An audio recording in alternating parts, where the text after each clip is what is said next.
welcome. Don't forget to like and subscribe. Or, I might show up at your door. I'm just here to share some creepy stories, so sit back and enjoy. Disclaimer: the content presented in the video is purely for entertainment purposes only. The theories and stories discussed in this video are speculative and are not supported by any evidence or proof. Viewer discretion is advised.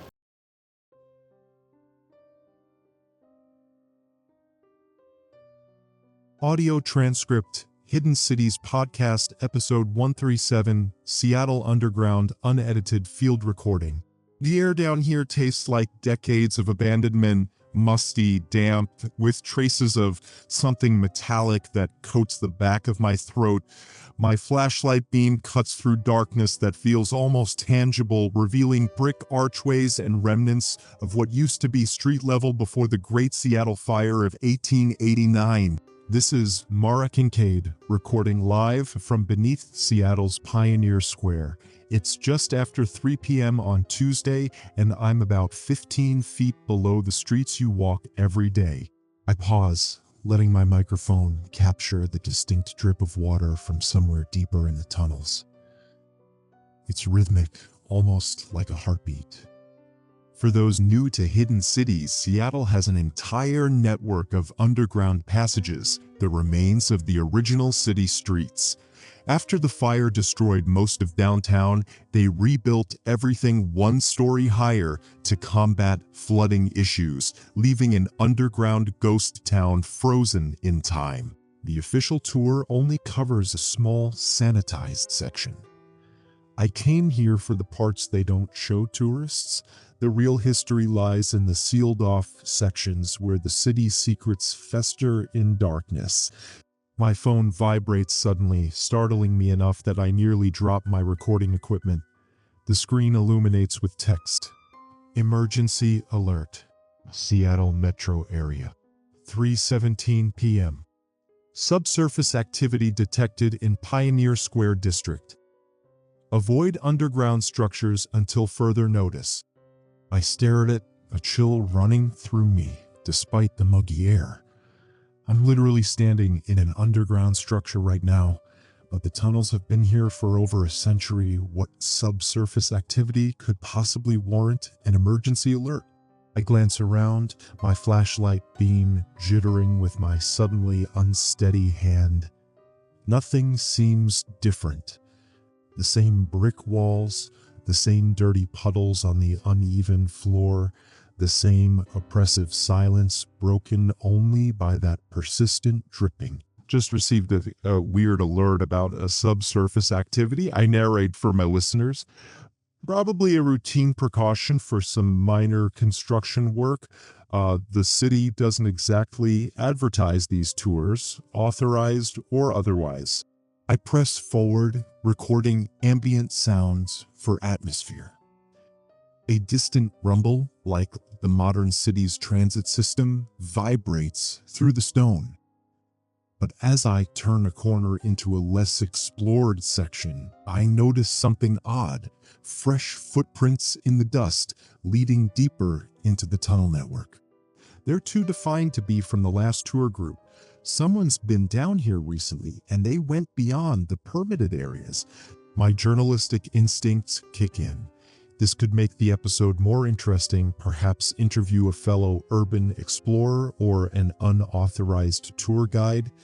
Sawing some fresh tracks deeper into the network, I whisper into my recorder.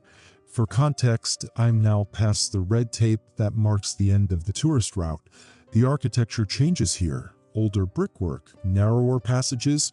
The original street signs are still visible, though faded with time. The passage slopes downward gradually, which doesn't make sense given the known layout.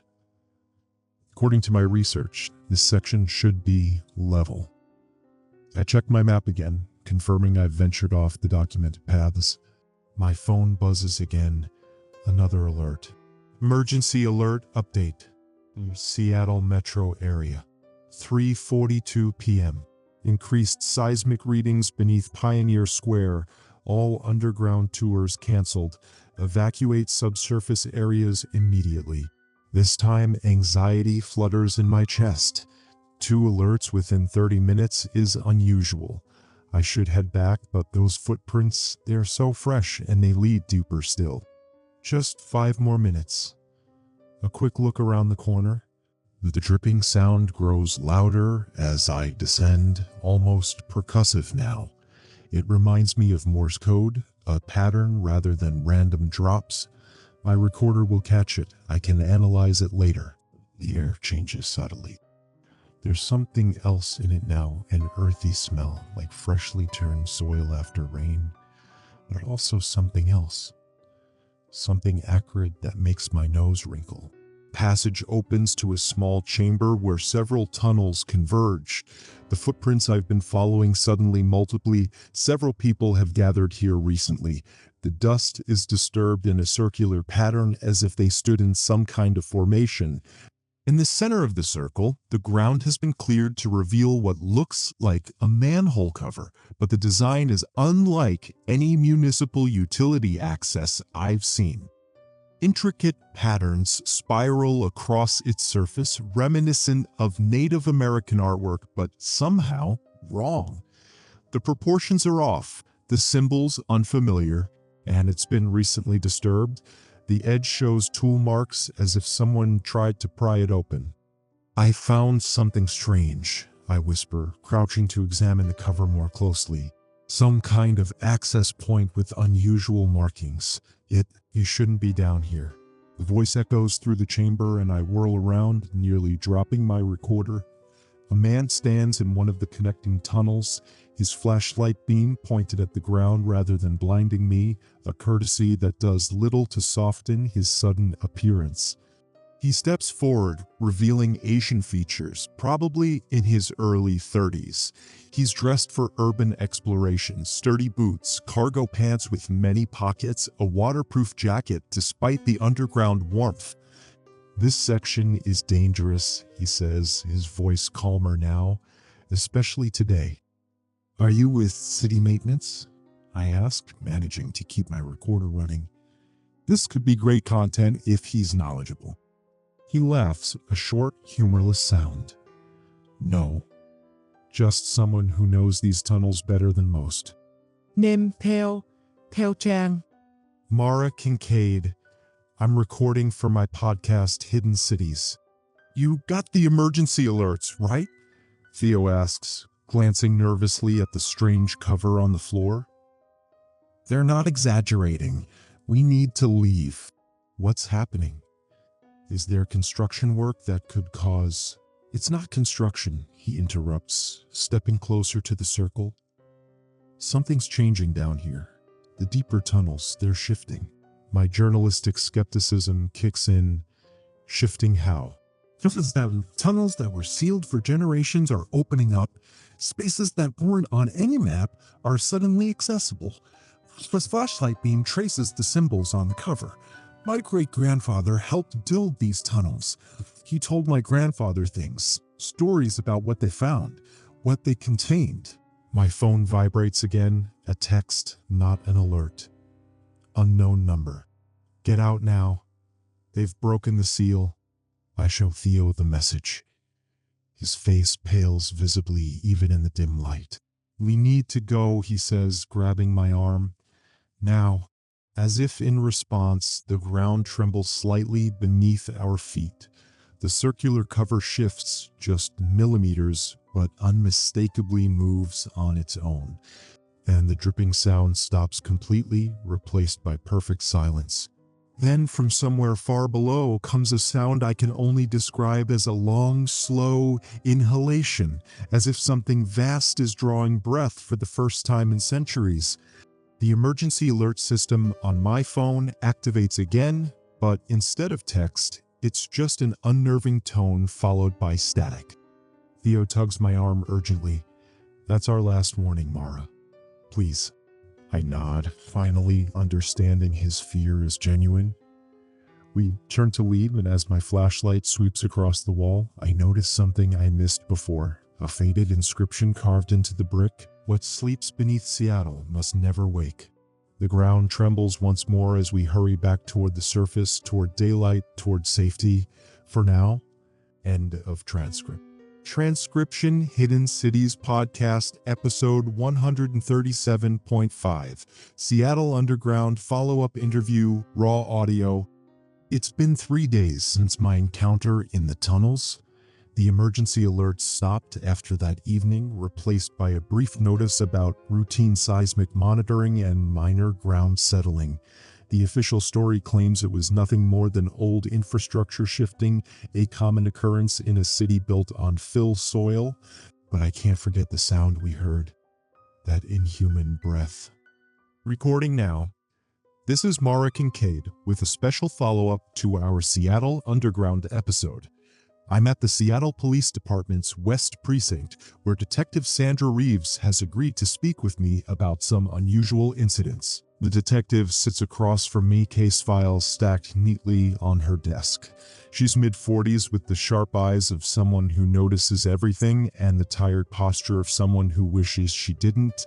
To be clear, Detective Reeves begins tapping a manila folder. I'm only speaking with you because your podcast might help generate leads. This isn't about those tunnels you were trespassing in. Fair enough, I reply, choosing to ignore how she knew about my unauthorized exploration. Can you tell my listeners what you're investigating? She slides a paper toward me, a missing persons report with a photo of a young man, construction worker according to the employment field. Raymond Vasquez, 28, last seen at the Pioneer Square construction site 4 days ago. Worker on the foundation reinforcement project. She places another file beside it. Eliza Morton, 33.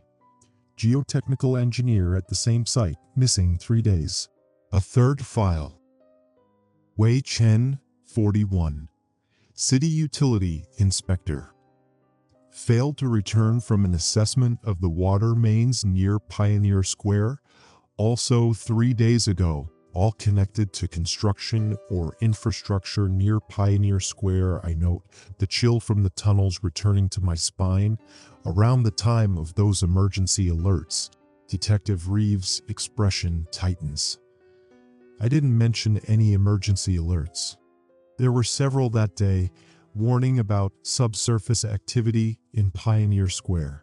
She leans back, studying me with newly cautious eyes.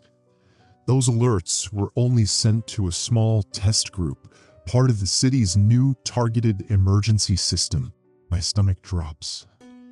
I wasn't supposed to receive those alerts. So why did I? Before I can ask, my phone buzzes. The sound seems unnaturally loud in the small office. An alert. Emergency alert. Seattle metro area. 10:32 a.m. Ground instability detected near Pioneer Square Station. Avoid underground transit until further notice. I show it to Detective Reeves. The color drains from her face. That's not. She picks up her phone. No alert.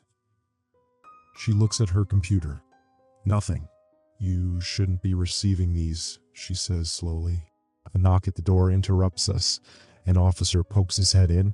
Detective, we just got a call from Transit Police. Something about Pioneer Square Station. Reeves stands so quickly her chair rolls back and hits the wall. I need to go, she tells me. This interview is over. Wait, I say, grabbing my recorder. These disappearances, do you think they're connected to whatever's happening underground? She pauses at the door, conflict clear on her face. Professional discretion wars with something else. Fear, maybe. Off the record, she finally says. The construction crew breached something they weren't supposed to find. An older tunnel system, not on any city plans. What was in it? Nothing, according to the official report. But she glances down the hallway, then back to me. Vasquez left a voicemail for his girlfriend before he disappeared.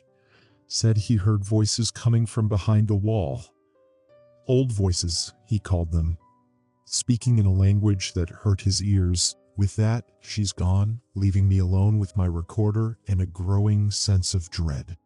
The transit station is closed when I arrive, police tape blocking the entrances. Commuters grumble as they're directed to shuttle buses. I linger near the barricade, hoping to glimpse something useful when a familiar voice speaks behind me. They won't find anything. Not on this level. I turn to find Theo Chang, looking even more haggard than when we met in the tunnels.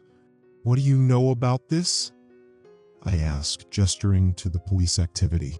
Walk with me, he replies, already moving away from the crowd. I follow, recording discreetly.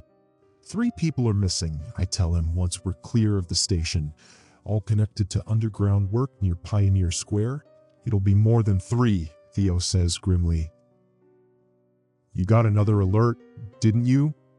That's why you're here. I stop walking. How did you know that? Because you heard it down there. The breath. It marks you somehow. Makes you receptive. Receptive to what? Theo's eyes dart around nervously. A chill runs through me that has nothing to do with the cool Seattle morning. What exactly is it, Theo? He leads me to a small coffee shop, selecting a corner table far from other customers. Once we're seated with steaming cups between us, he speaks softly. My great-grandfather was among the Chinese laborers who helped rebuild Seattle after the Great Fire. They dug the new foundations, created the retaining walls that would become the underground tunnels. He stares into his coffee, but they found something while digging. Something the city founders decided to seal away and never speak of again. The thing beneath the circular cover? That's just one entrance. There are others. He pulls out his phone, showing me an old photograph of Chinese workers standing before a stone archway. This was taken in 1899. The archway was sealed the next day. My great-grandfather kept this photo hidden until his death. I study the image. The archway's design matches the symbols on the circular cover we found. What did they seal in there, Theo? Not what. Who? He takes back his phone. The native tribes, Duwamish, Suquamish, they had stories about the hollow spaces beneath what would become Seattle, places where something ancient slept, something that came from the stars when the world was young. My phone buzzes again. Not an alert this time, but an incoming call from an unknown number. I hesitate, then answer on speaker. Mara Kincaid. My voice sounds steadier than I feel. Static hisses, then a voice emerges, distorted, distant, as if speaking through layers of interference. They're opening doors that should stay closed. The voice is female, professional despite the poor connection. The tunnels are just the beginning. Who is this? I demand. Dr. Elias Warner, United States Geological Survey. I need to speak with you about what you encountered in the underground. You and Mr. Chang. Theo's eyes widen. He mouths, How does he know my name? How did you get this number? I ask. The same way you received the alerts. The static increases. Listen carefully. What's happening isn't a natural phenomenon. It's a containment breach. A hollow boom echoes through the phone like something massive striking stone. Dr. Werner? I call out. They're coming through, he says, voice suddenly urgent. The old passages near James Street. I'll meet you. The line goes dead in a burst of static. Across the coffee shop, a television mounted on the wall switches from a morning talk show to an emergency broadcast. The volume is too low to hear, but the scrolling text is clear. Unusual seismic activity detected beneath downtown Seattle. Authorities advise avoiding underground structures and transit. The broadcast cuts to footage of Pioneer Square where a sinkhole has opened in the middle of the street. As emergency workers cordon off the area, the camera briefly captures something impossible, a glimpse into the hole where stone steps lead downward. Steps too precisely cut, too ancient looking to be part of any modern infrastructure. Those aren't from any tunnel system I know, Theo whispers, eyes fixed on the screen. My phone buzzes with another alert. Emergency alert. Seattle metro area. 11:17 a.m. Mandatory evacuation of Pioneer Square District. Structural integrity compromised. Proceed calmly to designated safe zones.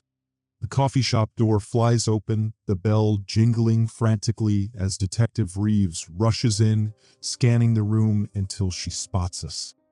"You need to come with me," she says, breathless. "Both of you. Why?" I ask, already gathering my things. Her next words send ice through my veins. "Because they found another entrance. And something came out." End of transcript. Audio recording, Mara Kincaid's personal recorder, location, Seattle Police Department, secure conference room, time 2:47 p.m. The conference room feels too small for the weight of what's being discussed. Detective Reeves has set up a makeshift command center, maps of Seattle's underground spread across the table, photographs of the sinkhole, and missing persons pinned to a corkboard. Theo sits beside me, silent and tense. Across from us is a man I presume to be Dr. Elias Werner. Werner is tall, gaunt, with the pallor of someone who spends more time in libraries than in sunlight. His USGS identification badge hangs from a lanyard, but there's something about the way Detective Reeves defers to him that suggests his authority extends beyond geology.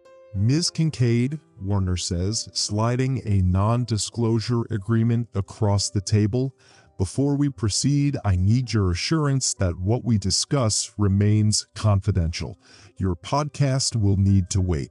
I leave the paper untouched. 3 people are missing, possibly more. The public deserves to know what's happening. The public deserves to be safe, Werner counters. Mass panic would only complicate the situation. "What exactly is the situation?" I ask, keeping my recorder running under the table. "What came out of that hole?" Werner exchanges glances with Detective Reeves before answering. "We're not entirely certain.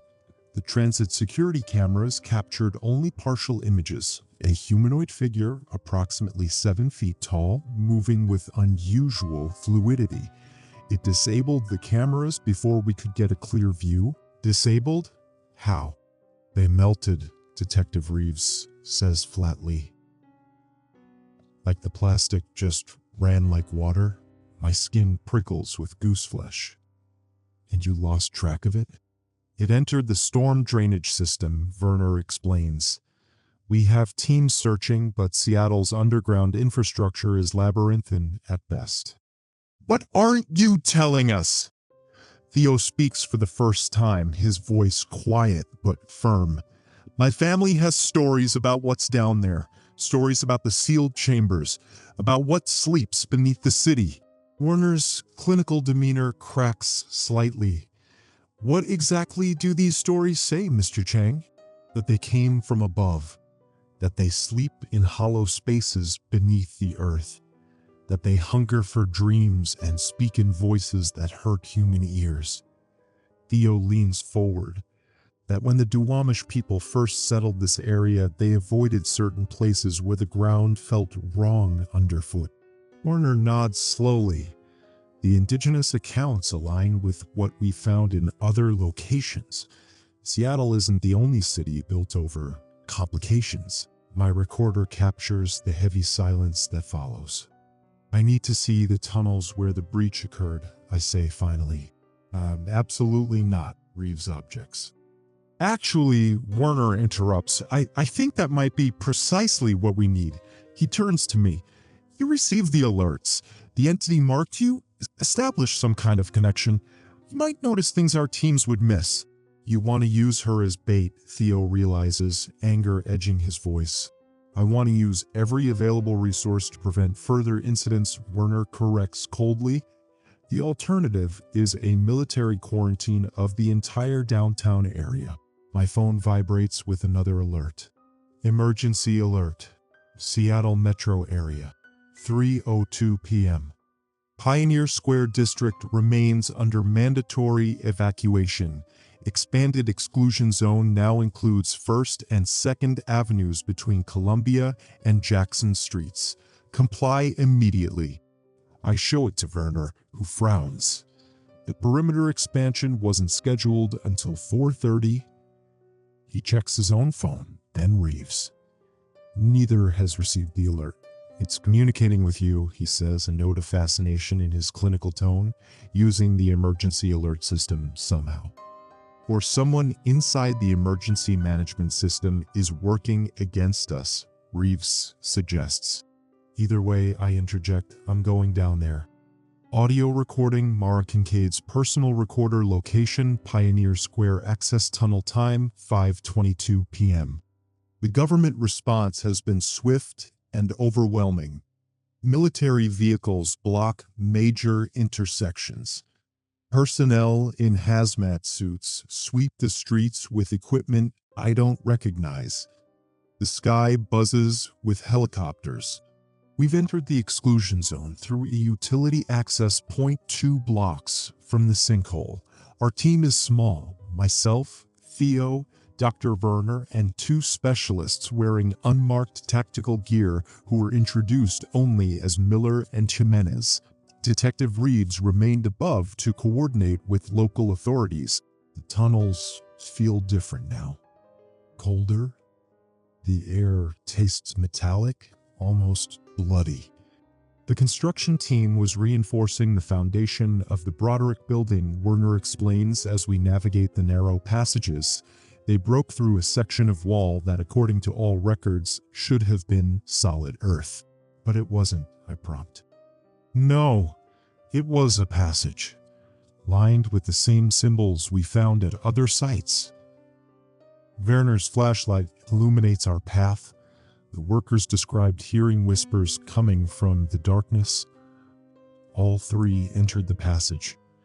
Only Vasquez returned briefly to make that call to his girlfriend before going back in. Back in? Why would he go back? Theo asks. Werner's voice drops.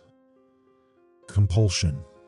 The entities have demonstrated an ability to influence human behavior through auditory and possibly pheromonal means. A tremor runs through the ground beneath us, subtle but unmistakable. The walls seem to exhale, dust drifting from cracks in the ceiling. It knows we're here, Jimenez murmurs, the first words he's spoken. His hand shifts to the weapon beneath his jacket. We reach a junction where newer brick meets much older stonework. The contrast is jarring, modern construction butting against something that looks ancient, megalithic. The symbols carved into the older stone are familiar now, the same spiral patterns from the circular cover from Theo's photograph. Beyond this juncture, a new opening gapes in the wall. The edges of the breach are smooth, as if the bricks simply flowed aside rather than crumbling. This wasn't made by the construction crew, Werner notes, examining the opening. This happened afterward, during the seismic event. Not seismic, Theo corrects. It was waking up. My phone buzzes. The screen displays no alert text, just a single character I don't recognize, something like a hieroglyph or pictogram, pulsing slowly. As I stare at it, the symbol seems to writhe, changing shape in ways that hurt my eyes. Dr. Werner, I call, showing him the screen. His face pales. How long has it been doing that? Just started. He takes the phone, studying it. This symbol, it's consistent with what we've documented in other locations. A language we can't translate, but it appears to be some form of communication. With who? With others of its kind, Werner says gravely. It's calling them. The phone emits a high-pitched tone that makes us all wince. The sound modulates almost like speech, but beyond the range of human comprehension. Then, more disturbingly, my phone responds in my own voice, playing back fragments of my podcast recordings, but arranged in new patterns. Beneath Seattle must wake. Werner drops the phone as if burned. It continues its eerie playback. Hollow spaces, ancient from the stars. It's learning our language, Theo whispers, using your recordings. Miller steps forward, crushing my phone under his boot. Communication breach contained, but the damage is done. From beyond the opening in the wall, something responds, a low, resonant hum that vibrates through our bones and makes my teeth ache. It doesn't sound mechanical or natural. It sounds alive and impossibly vast. We need to see what's through there, Werner decides, gesturing to the breach. With respect, sir, Jimenez Objects Protocol says we should retreat and deploy remote sensing equipment. We don't have time for protocols, Werner snaps. Look. He points to the floor where tiny rivulets of water are flowing, not from the ceiling as I'd expect, but toward the opening as if drawn by some force beyond.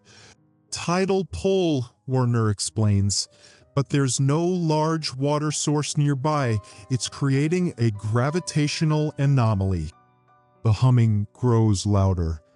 The air shimmers around the breach like heat waves, but somehow inverted, as if reality itself is thinning. I'll go, I volunteer, surprising myself. It's been communicating with me. Maybe there's a reason. I'm coming too, Theo insists. Werner considers, then nods. Just to the threshold. Observe and retreat. Nothing more. As we approach the opening, my skin tingles with electricity. The humming resolves into something almost musical, a chord progression too complex for human composition. It's beautiful and terrifying at once. Beyond the breach lies an expansive chamber that should be impossible, far larger than the surrounding buildings would allow. The walls curve organically, as if grown rather than built. Bioluminescent patterns pulse across the surfaces, casting a ghostly blue-green light, and in the center a pool of what looks like liquid darkness, perfectly still, reflecting nothing, absorbing all light that touches it. My God, Theo breathes. The hollow space. It's real. Something moves beneath the surface of the pool, something vast and sinuous. The liquid ripples, then parts as a structure begins to rise, a geometry that makes my eyes water and my brain strain to comprehend. Not quite a tower, not quite a staircase, but something that serves both functions and others I can't name. My ears pop suddenly as pressure changes. From somewhere far above, emergency sirens begin to wail across the city. We need to leave, Werner says urgently, grabbing my arm. Now! As we turn to retreat, I glimpse movement from the corner of my eye, a tall, fluid silhouette emerging from a side passage. Detective Reeves steps into view, but something's wrong. Her movements are too smooth, her eyes too dark. You shouldn't be down here, she says, but the voice isn't hers. It's thousands of voices layered together, from whispers to screams. And she's smiling. End of recording. Excerpt from Mara Kincaid's journal entry date, 2 days after incident in underground chamber. I haven't slept more than fragments of hours since we fled the tunnels. Every time I close my eyes, I see that impossible architecture rising from the darkness. I hear that voice, thousands layered together, coming from Detective Reeves' mouth. We barely escaped. I still don't understand how we did. When that thing wearing Reeves' form appeared, Miller and Jimenez immediately drew weapons. Theo froze. Werner grabbed my arm and pulled me back toward the tunnel entrance. What happened next defies explanation. The walls themselves seemed to ripple and flow, as if the stone had become liquid. Reeves, or whatever was using her body, reached toward us, her fingers elongating unnaturally, stretching farther than human anatomy should allow. Miller fired 3 shots. The bullets stopped mid-air before Reeves, hovering for a heartbeat, then dropped to the ground like spent casings. Run! Werner screamed, abandoning his scientific detachment. We ran. Behind us, Jimenez screamed, a sound that started human but twisted into something else, something that resonated with the humming from the chamber. I made the mistake of looking back. I wish I hadn't. Jimenez was suspended in midair, his body contorted as if viewed through broken glass. Fragments of him seemed to exist in multiple places simultaneously, and through him, intersecting with him, those sinuous appendages from the pool reached like probing fingers. Miller shoved me forward. "Don't look, just run." The ground lurched beneath us. The tunnel began to collapse, not falling inward as physics would dictate, but folding somehow, pleating like fabric. We reached the junction, scrambled through spaces that seemed to narrow even as we passed. The air grew thick, resistant, as if we were moving through syrup. And all the while, every electronic device in the vicinity screamed with emergency alerts, phones, radios, the tactical gear worn by Miller. An overwhelming cacophony of automated warnings, distorted and overlapping. Somehow, we reached the surface. National Guard troops had established a perimeter. Military vehicles blocked intersections. The sky was full of helicopters, their searchlights cutting through the evening gloom. Werner was immediately whisked away by men in plain suits. Miller disappeared into the crowd of personnel. Theo and I were separated, taken to different debriefing stations. I haven't seen either of them since. I'm writing this from a secure accommodation facility, or essentially a glorified detention center. They've taken my recording equipment, my phone, everything except this journal, which I managed to hide. Through the small window of my room, I can see the Seattle skyline. Emergency lights pulse across downtown. Military aircraft circle continuously. The radio they've allowed me, an old analog model with limited range, broadcasts a continuous loop of evacuation instructions for expanding sections of the city. Something bigger is happening, something they're not telling us. And I'm still receiving the alerts even without my phone. I hear them in my head now. Transcript of classified debriefing subject, M. Kincaid interviewer, Dr. E. Werner location, secure facility B. Werner, please state your name for the record. Kincaid, Mara Kincaid. Look, I've been here for 2 days. When can I leave? Werner, that depends on our conversation today. Are you still experiencing the auditory phenomena you reported? You mean the alerts? Yes, but they're different now. Werner, different how? They're not warnings anymore. They're invitations. Werner, what exactly do they say? Kincaid hesitates. They say the hollow spaces are opening all across the city, that what has been asleep is waking, that it's beautiful. Werner, and do you believe these messages? Part of me does, and that terrifies me. Werner, Miss Kincaid, I need to show you something. Sound of papers being arranged. Warner, these photographs were taken by orbital satellites yesterday. They show thermal anomalies throughout Seattle's underground infrastructure. The red areas indicate heat signatures consistent with biological activity. My God, it's everywhere. Werner, not quite, but spreading rapidly.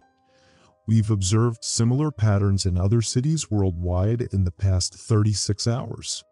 Kincaid, it's waking up everywhere.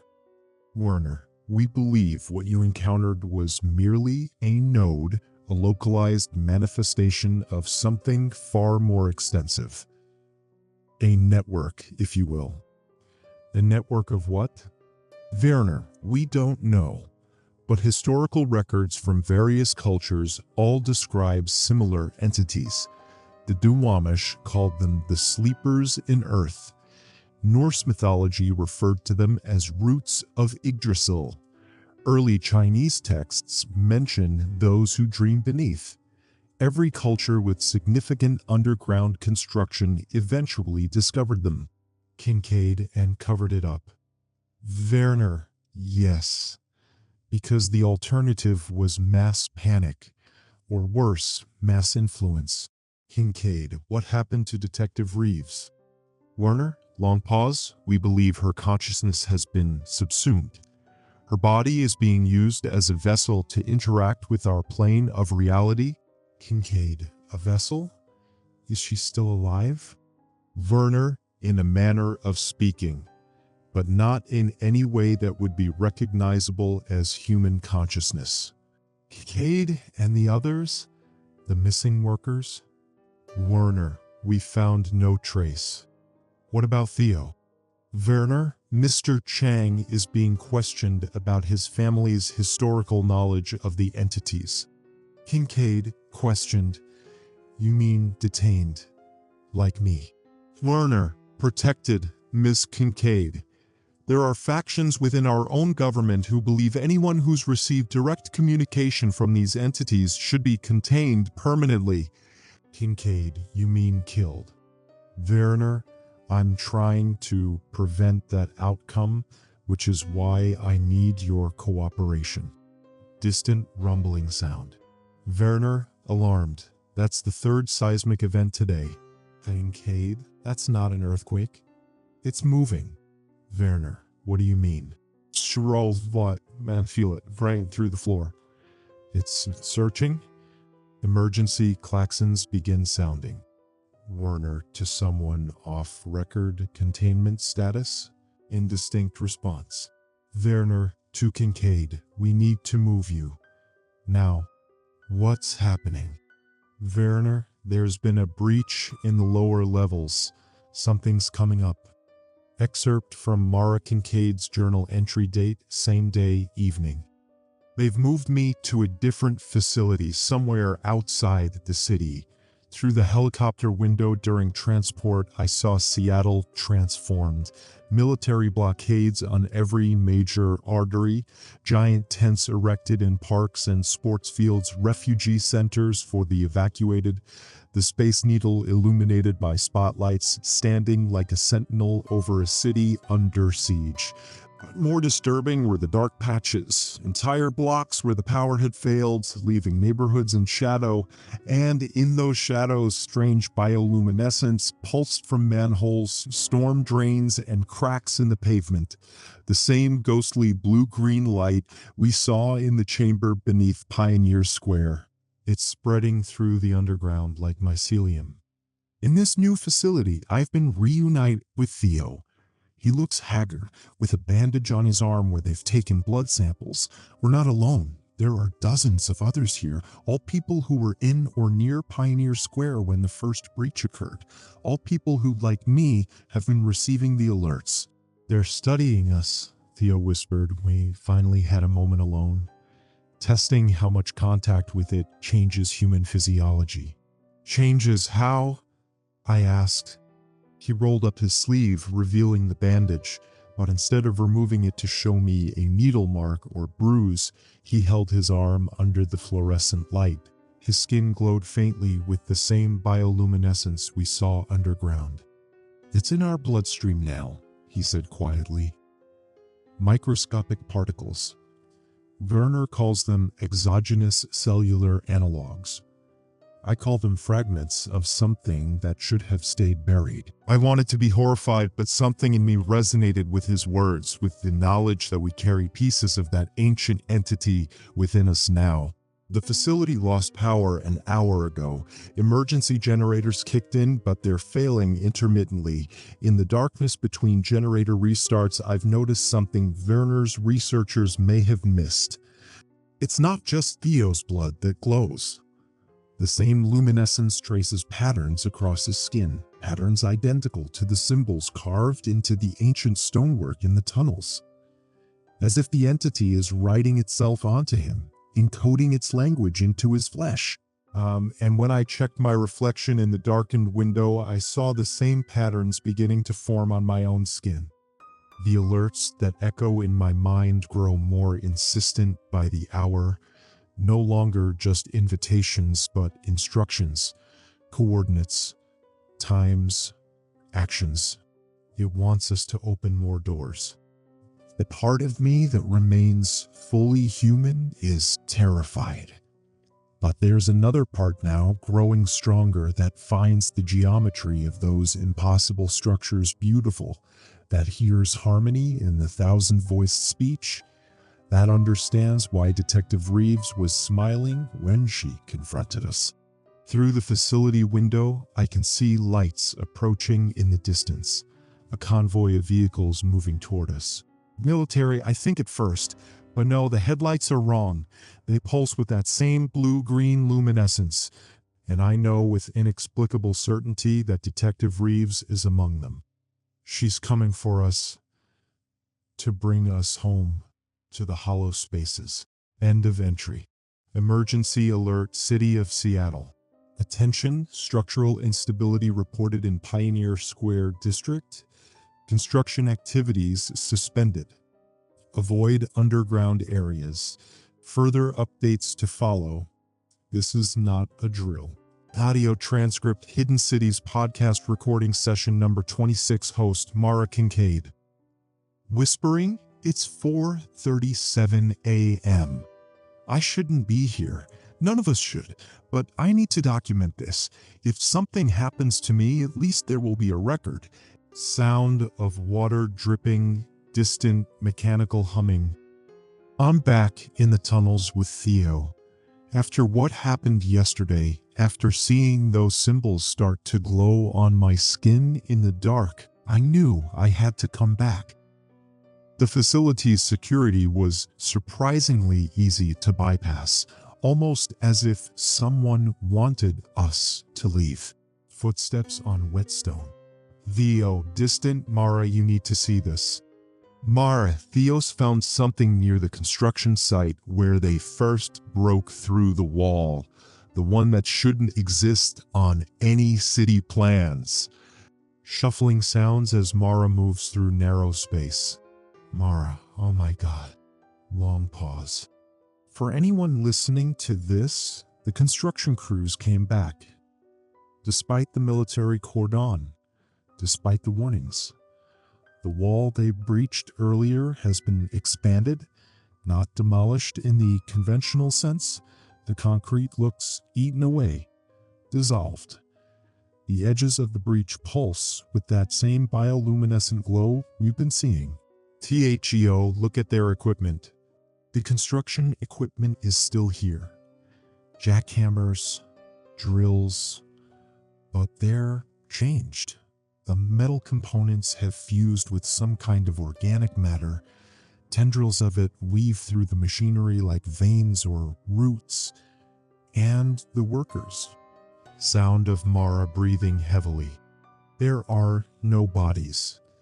Just hard hats and safety vests scattered around. Empty, and footprints leading into the darkness beyond the wall. Theo, they went in willingly. Look at the pattern, orderly, not chaotic, not running. Mara, how do you know? Theo, because I can feel it. The pull. Can't you? Phone notification sound, multiple alerts. Another alert? That's the third one in an hour.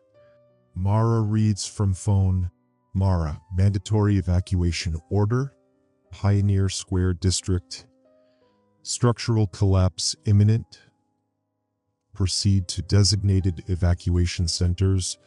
Do not use basement levels or underground transit. THEO, they're lying. There's no structural collapse. They're trying to keep people away from what's happening down here, Mara, or protect them from it. Distant rumbling sound. Did you feel that? It's like a pulse. Theo, voice slightly altered. It's breathing, Mara. The city is breathing. Pause. Mara, concerned? Theo? Your eyes. The normal voice, confused. What? What about my eyes? They were, never mind. We should keep moving. Footsteps resume. Sound of phone ringing. Mara, it's Dr. Werner. I'm gonna answer. Click of phone connecting. Mara, Werner? How did you find... Werner, through phone, urgent. Where are you? The monitoring equipment shows you're back in the tunnels. We had to see for ourselves. The construction site. Werner, interrupting. Get out. Now. The entity is accelerating its emergence. We've detected similar breaches at 17 locations throughout the city's underground network. The military is preparing to seal the entire tunnel system. Mara, seal it how? Werner, hesitant by any means necessary. You have 30 minutes. Call ends. THEO, bitter laugh, by any means necessary. That's government code for explosives. We need to get out. Hell, no. We need to go deeper. There's something you need to see first. Something my great-grandfather wrote about in his journals. Theo, Werner just said they're going to blow this place up. Theo, trust me, it's not far. Text conversation retrieved from Mara Kincaid's phone. Detective Reeves, where are you? Reeves? How are you texting me? Werner said you were compromised. Detective Reeves, I've been searching for you. The military has detained me for observation. Mara, I saw you in the tunnel. You weren't yourself. Detective Reeves, I remember nothing after entering that chamber. Where are you? I can help. Mara, we're underground. Pioneer Square. Near the initial breach site. Detective Reeves, stay there. I'll find you. Trust no one else. Especially not Werner. Audio transcript, Hidden Cities podcast recording session number 26, continued. Sound of movement through tight spaces, water dripping. Whispering Theos led me deeper into the tunnel network. The bioluminescence is stronger here. It's not just on the walls anymore, it's in the air, like motes of glowing dust. My skin feels electric where it touches me. Deep, mechanical groaning sound in distance. That sound, it's like the entire underground is shifting. Ahead, we're here. Sound of Mara catching up. Mara, what is this place? Thea P2 forever. My great-grandfather called it the Nexus, where the entity first tried to break through in 1899. Description for listeners. I'm standing in a vast circular chamber that couldn't possibly exist beneath the city. The ceiling arches at least 50 feet above us. The walls are covered in the same symbols we found earlier, but these are massive, each one the size of a door. And they're all glowing, pulsing in sequence like a heartbeat. The floor is moving. Rippling like the surface of water, but it's solid stone. THEO, the early settlers didn't build Seattle's underground. They discovered it, and they built on top to contain what they found. Mara, Theo, your skin, the symbols are spreading. Theo, I know. It's choosing its vessels, those who can hear its call. Mara, alarmed, we need to leave. Sound of multiple emergency alerts from Mara's phone. Mara, reading, voice shaking. Emergency alert. Unknown seismic activity detected. Magnitude cannot be determined. All citizens must evacuate Seattle immediately. Rumbling intensifies. Theo, voice changing, becoming layered with other tones. It's too late. Sounds of stone cracking. Mara, panicked. The floor is breaking open. Cacophony of emergency alerts from phone overlapping and distorting. Theo voice now completely altered, multiple voices speaking in unison. The hollow spaces have opened. Sphere, we rise. Mara, Theo, fight it. Sound of something massive emerging from below. Mara, there's something coming up through the floor. I can't describe it. Shapes that shouldn't exist. Colors that hurt to look at. It's reaching for Theo. Wet, organic sounds. Theo crying out, then laughing, voice shifting between his own and the entity's. Mara, I can see everything. I understand now. It's beautiful. It's... Sound of Theo's voice cutting off abruptly. Mara screaming, Theo. Sound of running footsteps, Mara breathing heavily. Mara, between gasps, Theo's gone. It absorbed him, pulled him into itself. I'm running back the way we came, but the tunnels are changing. Walls where there were doorways before, new passages opening. Phone ringing. Mara answering while still running. Hello? Werner? Through phone. Kincaid. Where are you? The Nexus. Theo called it the Nexus. Something took him. The floor opened up and... Werner, urgent. Listen carefully. The emergency alert system has been compromised. The alerts aren't coming from us anymore. Mara, what? Werner, static interference, the entity, mimicking communications network, trying to. Call drops. Multiple emergency alerts sound simultaneously. Automated voice, distorted inhuman emergency protocol activated. All citizens will proceed to designated gathering points. Ascension begins. The hollow spaces welcome you. Mara, that's not a real alert.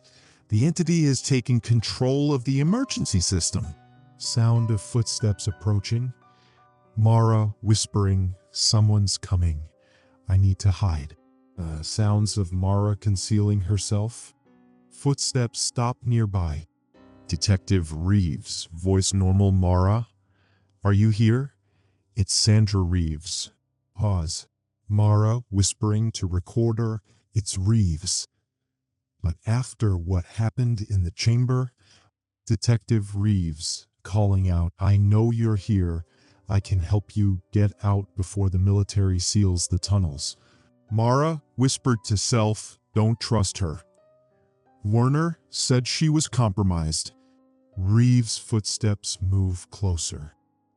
Detective Reeves, voice subtly changing, the awakening has already begun, Mara. The alerts are spreading our message above ground. People are coming. Descending. Joining. Mara's breathing quickens. Detective Reeves' voice now layered, similar to Theo's transformation. You've been marked. We can sense you. Mara breaks from hiding, running. Mara, to recorder breathless. Reeves is fully controlled by the entity. Her eyes, they're like pools of that bioluminescent fluid. Sound of pursuit. Reeves, in human voice echoing, you cannot escape the hollow spaces. Sound of Mara stumbling, falling. Mara pained my ankle. Sound of approaching footsteps. Mara, desperate. No, please. Sudden gunshots. Reeves screams, an inhuman sound. New voice. Military officer, civilian located. East Tunnel Junction. Sounds of multiple people approaching, tactical gear. Mara, confused. What's happening? Military officer, professional, Mara, Kincaid? Dr. Werner sent us. We need to evacuate immediately. Charges are set. Sound of Mara being helped up. Reeves, is she? Military officer, that wasn't Detective Reeves anymore. Move now, questions later. Sounds of hasty evacuation through tunnels. Mara, to recorder, they're taking me out through a service entrance. I can see daylight ahead. Emergency alerts blaring throughout the tunnels, now completely distorted and overlapping. Inhuman voice through alerts. Submit. Descend. Join us in the hollow spaces. We rise. We rise. Sound of emerging into open air. Mara, gasping, we're out. Downtown Seattle is, my God. Sounds of chaos, sirens, helicopters, crowds. Military officer shouting orders, perimeter secure. Prepare for detonation. Mara, to recorder, the sky above the city is wrong. Distorted somehow, like reality itself is thinning. And people, some are fleeing, but others are walking towards storm drains, subway entrances, any opening that leads below. Their eyes glow with that same light. Deafening rumble, explosion sounds. Mara, they're collapsing the tunnels. Massive tremor, sounds of buildings cracking.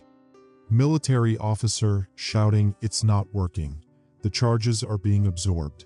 Citywide emergency alert system blares. Automated voice, completely inhuman now. The hollow spaces have opened. The city joins us now.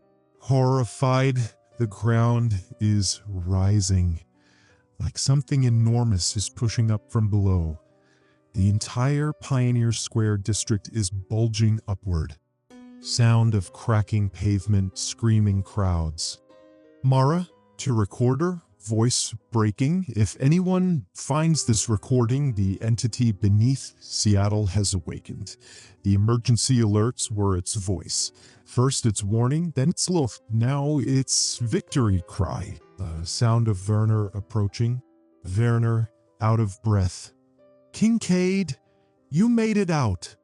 Mara, the explosives didn't work. No. Conventional weapons are useless. The entity exists partially in dimensions we can't perceive or affect. Mara. Werner, hesitant. We think it's transforming the city, remaking it, using our infrastructure like a skeleton for a new body. And the people who are walking toward it, like Theo, Werner, quietly, they're becoming part of it. Vessels for its consciousness to experience our world. Massive tremor shakes the ground. Sound of buildings collapsing in distance. Mara looking at her phone. The emergency alerts have stopped. Werner, ominous, it doesn't need them anymore. It can speak directly now. Sound of crackling in the air. Mara, suddenly rigid. I can hear it in my head. Werner, alarmed. Kincaid, your eyes. Mara, voice beginning to layer with others. The hollow spaces are opening worldwide. Seattle is just the first node to fully awaken. Werner backs away. Fighting the influence. I can feel it trying to take me like it took Theo, like it took Reeves. Mara's phone begins broadcasting on its own. Phone, in human voice. Emergency protocol override. The tunnels beneath Seattle have opened. All cities will follow. Werner, horrified. It's using you to broadcast. Turn off your phone. Focus. Struggling, voice fluctuating between normal and altered. I can't stop it. It's not just the phone, it's using me. Sound of helicopter approaching low. Military officer to Werner. Sir, we need to extract you now. The containment has failed. Werner to Mara. Fight it, Kincaid. Your will is still your own. Mara, straining. The hollow spaces have always been here, waiting beneath every city, every civilization. Her sound of Mara's recorder being dropped. Audio distorts, breaks up. Last clear words from Mara, voice nearly normal. Whatever happens, remember, it spreads through the alerts. Don't listen to the P. Recording ends. Text of emergency alert broadcast simultaneously to all devices in North America, 8:17 p.m. Emergency alert. The tunnels beneath Seattle have opened. All citizens will proceed to nearest underground access point. Descent is mandatory. The hollow spaces welcome you. This is not a drill. Official transcript, emergency response, command center, joint military/FEMA operation. Timestamp 243, day 1 of Seattle anomaly. Colonel Ramirez, status report. Lieutenant Hayes, Sir, evacuation progress at 37%. Downtown core is compromised. We've lost contact with teams in sectors 3 through 7. Colonel Ramirez and the entity's spread. Dr. Werner, consulting tablets expanding exponentially. The bioluminescent growth has reached street level in Pioneer Square, Belltown, and parts of Capitol Hill. Subsurface penetration extends throughout the entire Seattle underground network. We're tracking anomalous energy signatures consistent with what we observed in the initial chamber. Colonel Ramirez, casualties. Lieutenant Hayes, hesitant, difficult to classify, sir. Confirmed dead, 27. Missing, over 2,000. But the compromised individuals... Dr. Werner, we estimate approximately 15,000 citizens have been altered. They're not technically casualties. They're still ambulatory, still appear conscious, but their behavior indicates complete cognitive override. Colonel Ramirez, like Detective Reeves. Yes, and based on preliminary observations, the Kincaid woman appears to be in early stages of the same process. Colonel Ramirez, where is she now? Lieutenant Hayes, medical isolation, deck 3, heavily sedated. She was broadcasting the entity's signal through some kind of biological interface we don't fully understand. Colonel Ramirez, and the contents of her recorder? Dr. Werner, concerning. If what she documented is accurate, this entity has far greater reach and influence than we initially believed. The Nexus chamber she described doesn't appear on any geological survey. It shouldn't be possible. Colonel Ramirez, we're well beyond shouldn't be possible, Doctor. I need options. Alarm sounds. Lieutenant Hayes, checking monitor. Sir, we have new emergency alerts broadcasting citywide. We didn't authorize these. Dr. Werner, put it on screen. Screen displays text message. Emergency alert, Seattle Civil Defense Authority. Remain in your homes. Do not approach windows. Do not look at the sky. Compliance ensures survival. Colonel Ramirez, what the hell is the Seattle Civil Defense Authority? We didn't issue this. Dr. Werner, disturbed. It doesn't exist. The entity is creating false authorities now. It's getting more sophisticated in its mimicry. Lieutenant Hayes, reports coming in, civilians are gathering at the edge of the quarantine zone. They're just standing there, thousands of them, all staring at the sky above downtown. Colonel Ramirez, get me satellite imagery. Brief pause. Lieutenant Hayes, satellite feed is live, sir, but there's some kind of interference over the downtown area. Dr. Werner, studying image. That's not interference. That's the entity. It's manifesting above the city now. Colonel Ramirez, recommendations? Dr. Werner, we need to speak with Mara Kincaid. Now, audio recording, medical isolation chamber, USS Theodore Roosevelt, naval vessel in Puget Sound. Timestamp 2317, day 1 of Seattle anomaly. Sound of door opening, multiple footsteps. Dr. Werner, Miss Kincaid, can you hear me? Mara, groggy, voice occasionally layering with other tones. Werner, where am I? Dr. Werner, you're safe. On a Navy vessel in Puget Sound. I need to ask you about what happened in the tunnel, about what you saw in the Nexus. Mara, struggling. It's hard to focus. My thoughts aren't just mine anymore. Colonel Ramirez interrupting. What does the entity want? Laughs unnaturally. Want? You're thinking in human terms. It doesn't want. It becomes. It transforms. It's been sleeping beneath human cities for millennia. The indigenous people knew the Duwamish. They built away from where it slept. Dr. Werner, but our construction woke it. Mara, voice shifting. not just woke it, freed it. The original settlers contained it in 1899. Theo's great-grandfather, he helped design the containment, built the underground city on top as a prison. Colonel Ramirez, how do we stop it? Laughing, voice increasingly distorted. Stop it? You might as well try to stop plate tectonics or gravity. It's not just in Seattle anymore. It's spreading through the networks. Digital, electrical, sewage, transportation. Every underground system is its pathway. Dr. Werner, the emergency alerts. It's using them to communicate. Nodding, fighting for control. Yes. First as a warning, then as a lure, now as a means of control. Suddenly urgent, her own voice, you need to shut down the emergency alerts system. Nationwide. Colonel Ramirez, to aid, get me Homeland Security. Priority Alpha. Sound of aid leaving quickly. Voice slipping back to layered tones. The hollow spaces are opening everywhere now.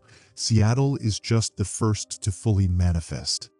Dr. Werner, what happens to the people it takes? Like Theo? Like Detective Reeves? Mara, eyes glowing faintly, they become its sensory organs, its means of experiencing our world. They're not dead. They're expanded, connected to something vast. Alarm suddenly blaring. Colonel Ramirez, checking device. We have reports of mass behavior change in evacuees. They're turning back toward the city. All of them. Dr. Werner, another alert. Colonel Ramirez, Rim, no. Look at Kincaid. Mara, sitting upright, eyes glowing brighter, voice now a chorus of tones. The ascension begins. All will join.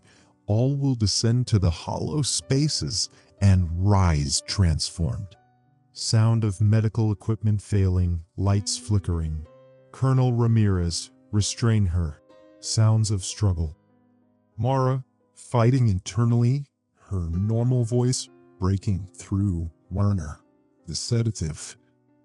Werner, planieren, on the oorforskapri, please. I ready, Marat. I'm so grinding to shut your top, man. Such thing, next brilling, but generally. The suburbs, when else Byron's, if so much first, if we were such a broke, sorry, and Thomas. Here's more sorry, Smace, he says, sorry, son of the back. Sound of injection. Mara gasping, then slumping back. Dr. Werner, shaken. She's fighting it. Remarkable. Colonel Ramirez, for how long? Emergency sirens on the ship begin blaring. Voice over intercom, all personnel to emergency stations. Unknown contact approaching vessel from Seattle Harbor. Colonel Ramirez, rushing to window, what the hell is that? Text message thread recovered from military database. Timestamp 2346, Day 1 of Seattle Anomaly. Werner, are you monitoring Mara's condition? Medical Officer Chen, yes. Vital signs unstable, but she's still with us. The sedative is working, but for how long I can't say. The bioluminescent material in her bloodstream is increasing exponentially. Werner and the restraints? Medical Officer Chen, holding for now. But Dr. Werner, you should know, the patterns on her skin are spreading. She's transitioning faster than the others we've observed. Werner, keep her under. Whatever this entity is, Kincaid might be our only link to understanding it while still maintaining some humanity. Medical Officer Chen, sir, about what's approaching the ship. Werner, I've seen it. It's coming for her, isn't it? Medical Officer, I believe so. The entity has manifested some kind of biomechanical construct. It's moving across the water toward us. Military vessels are engaging, but weapons seem ineffective. Werner, as we feared. Medical Officer Chen, Dr. Werner, there's something else? Before we sedated her again, Kincaid said something you should know. Werner, tell me. Medical Officer Chen, she said the alerts aren't just communication. They're changing the frequency of human consciousness, making us compatible with its reality. Werner, my God. It's not invading our world. It's pulling our world into its dimension. Excerpt from Mara Kincaid's journal, recovered from Medical Bay. Timestamp, written during brief period of lucidity, day 1 of Seattle anomaly. I can still write when it recedes. The sedatives push it back temporarily. I need to record what I know while I still remember being human. What I saw in the Nexus wasn't just an entity awakening, it was a doorway opening. The symbols carved into those ancient walls, they're not language. They're mathematical formulas, equations that solve the problem of merging dimensional planes. I understand now why Theo's great-grandfather and the early Seattle settlers were so desperate to contain it. They didn't fully comprehend what they had found, but they knew it would transform humanity in ways we couldn't survive unchanged. The entity isn't malevolent. It's simply incompatible with our reality. Where it touches our world, our physics, our biology, our minds, everything transforms to match its dimensional properties. The emergency alerts are its most ingenious adaptation. It learned from studying our communications networks that specific frequencies trigger automatic responses in human behavior. The alerts bypass our conscious thought, creating a direct channel to our limbic system. They're literally reprogramming human perception to be receptive to its influence. I can feel the change in myself. When it rises within me, I see everything, all possibilities simultaneously. Time becomes meaningless. Space folds in ways that make perfect sense in the moment, but that my human mind can't retain when I return to myself. There's a pattern to the spread. The entity is following underground networks first, tunnels, sewers, subway systems, then communications networks, emergency broadcasts, cell signals, internet cables. Next will be electrical grids. Once it gains control of those, the transformation will accelerate exponentially. I think they're planning to move me. I can sense the entity gathering outside this vessel. It's coming for me, for all who have been marked as vessels. It has built something to cross the water, something neither fully machine nor organism. The hollow spaces are singing to me even through the sedatives. The song grows louder by the minute. I don't know how much longer I can. Writing becomes increasingly unstable, dissolving into patterns matching the symbols from the underground chamber. Audio recording, bridge of USS Theodore Roosevelt. Timestamp 023, day 2 of Seattle anomaly. Captain Malik, all weapons ineffective, sir. The structure continues to approach. Current speed 15 knots. Colonel Ramirez, description. Captain Malik, hesitant. It's difficult to describe coherently, sir. Approximately 200 meters in length, appears to be composed of both organic and inorganic materials. Parts of it resemble buildings, vehicles, infrastructure, all fused together with the same bioluminescent material we've observed in the city. And there are people embedded throughout its structure. Colonel Ramirez, people? Captain Malik, disturbed. Yes, sir. Hundreds of them. They appear to be part of it. Still moving. Still conscious. Some are recognizable as missing civilians and first responders. Dr. Werner, what about Detective Reeves? Is she visible?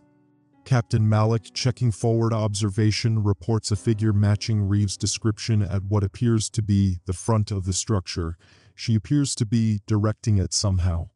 Admiral Johnson, entering. Colonel, Doctor, we've lost communication with the mainland. All channels. The entity appears to be jamming or absorbing our signals. Sudden power fluctuation, lights dimming. Captain Malik, sir. Engineering reports anomalous energy readings throughout the ship's electrical systems. Admiral Johnson, it's infiltrating the vessel. Dr. Werner, alarmed. Kincaid. We need to check on Kincaid now. Alarms blaring. Voice over intercom. Breach reported in medical isolation deck 3. Security teams respond.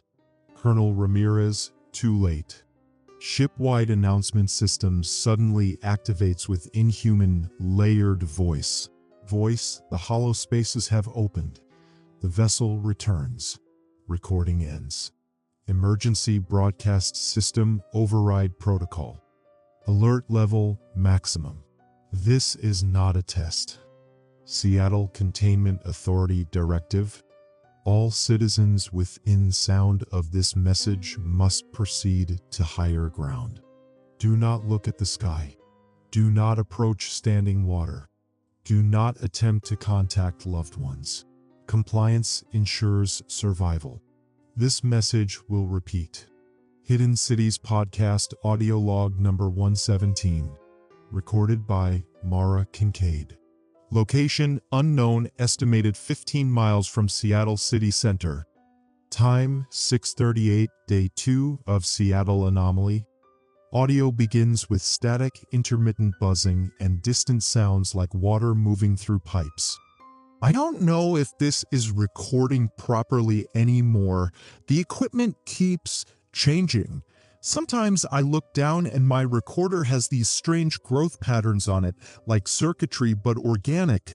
I don't know how I escaped the ship. I remember the sedatives wearing off, alarms blaring, and then flashes. Movement without moving.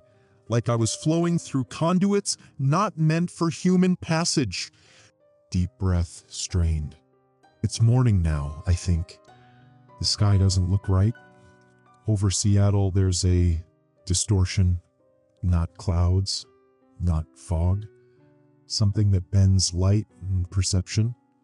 It pulses with the same bioluminescent patterns I saw in the underground chamber. The city skyline is still visible, but warped, as if seen through rippling water. Sound of emergency alert on a nearby radio, garbled but partially audible. That's the 5th different emergency message in the last hour. Each one contradicts the others, some telling people to evacuate, others to shelter in place. Some come from authorities that don't exist. The entity has completely hijacked the emergency alert system.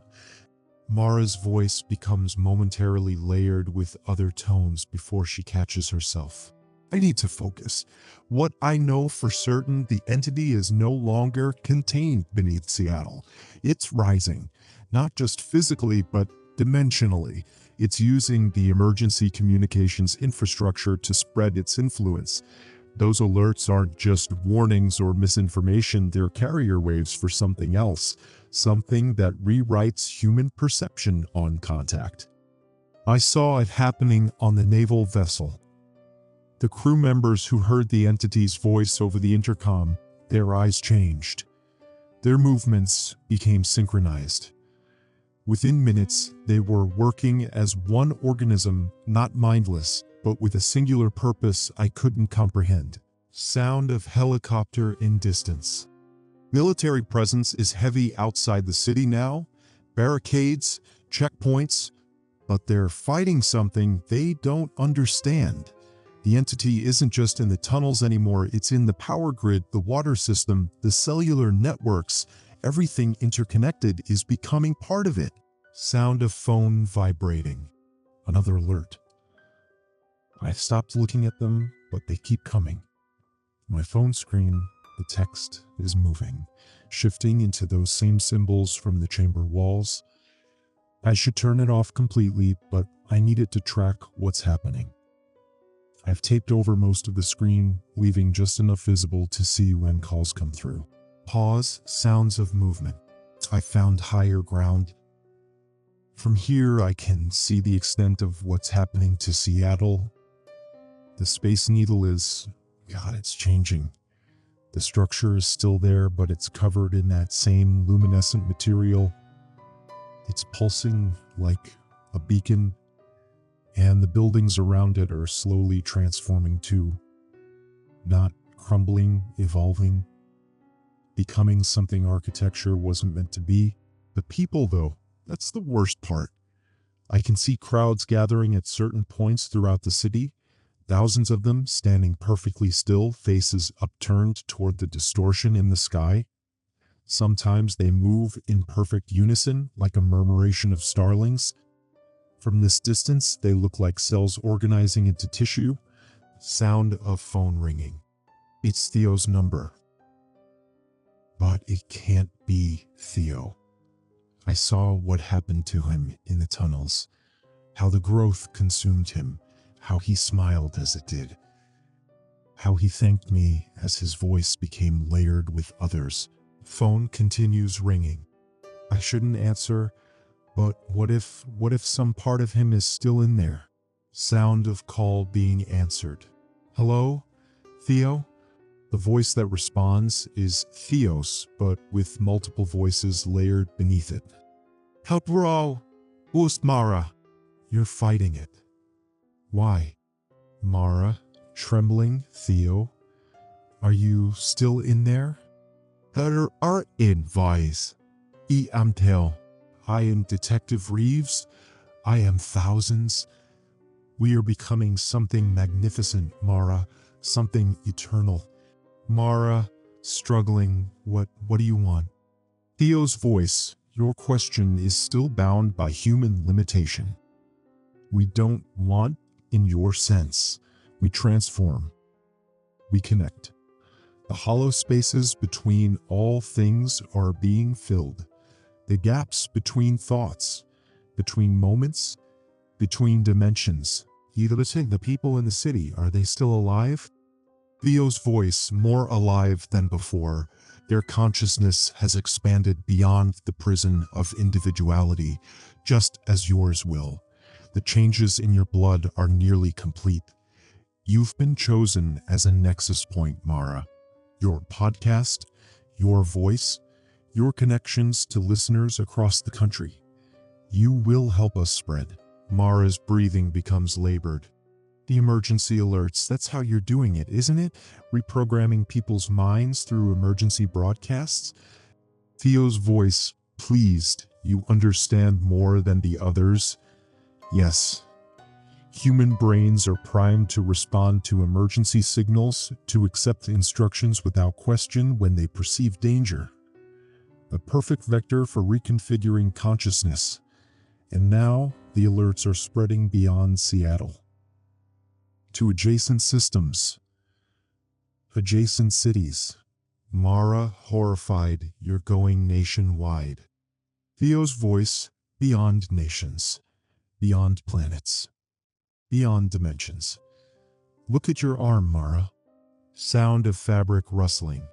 Mara, gasping, the patterns, they're spreading. The same symbols from the chamber. Theo's voice, not symbols. Keys. Each one unlocks a different aspect of perception. Soon you'll see as we see. Existe as we existe. Mara and Dr. Werner, Colonel Ramirez, the military. Theo's voice, amused, Dr. Werner has been part of us longer than you know. His resistance was a performance to gather information to understand defensive capabilities. As for the military, look toward the water. Sound of Mara moving, gasping. The ships, they're changing too. The aircraft carriers, they're covered in the same growth. And they're rearranging themselves, becoming something else. Theo's voice, the process accelerates. The interconnected nature of your civilization makes this transformation inevitable. Your technologies created pathways we could never have built ourselves. Fiber optic networks, wireless signals, underground infrastructure, all hollow spaces to be filled. Mara, voice breaking, and what happens to Earth? To humans who can't Transform? Theo's voice with genuine curiosity. Why do you still think in such binary terms, Mara? There is no human and entity division, only stages of becoming. Some resist longer, some transform faster, but all will join the new configuration. What you call Earth is already changing its dimensional properties. The laws of physics in Seattle are flexible now. Sound of distant rumbling. Mara, what is that? Theo's voice. The next phase begins. Watch the city, Mara. Watch what rises. Call ends. Sound of Mara breathing heavily, moving quickly. I can see it now. Downtown Seattle, the skyscrapers are melting isn't the right word. Flowing, restructuring, coming together like liquid metal, but organic, forming a massive structure that reaches toward the distortion in the sky. And from the water of Puget Sound, something is emerging. Something vast and impossible, like a city itself rising, but wrong in ways my mind can't process. The naval vessels have become part of it. Sound of multiple emergency alerts going off simultaneously from different devices nearby. The alerts are everywhere now. Different voices, different authorities, all saying different things, but underneath the words there's a frequency, a pattern. I can feel it pulling at something inside me. The patterns on my arm are spreading faster now, up my shoulder, across my chest.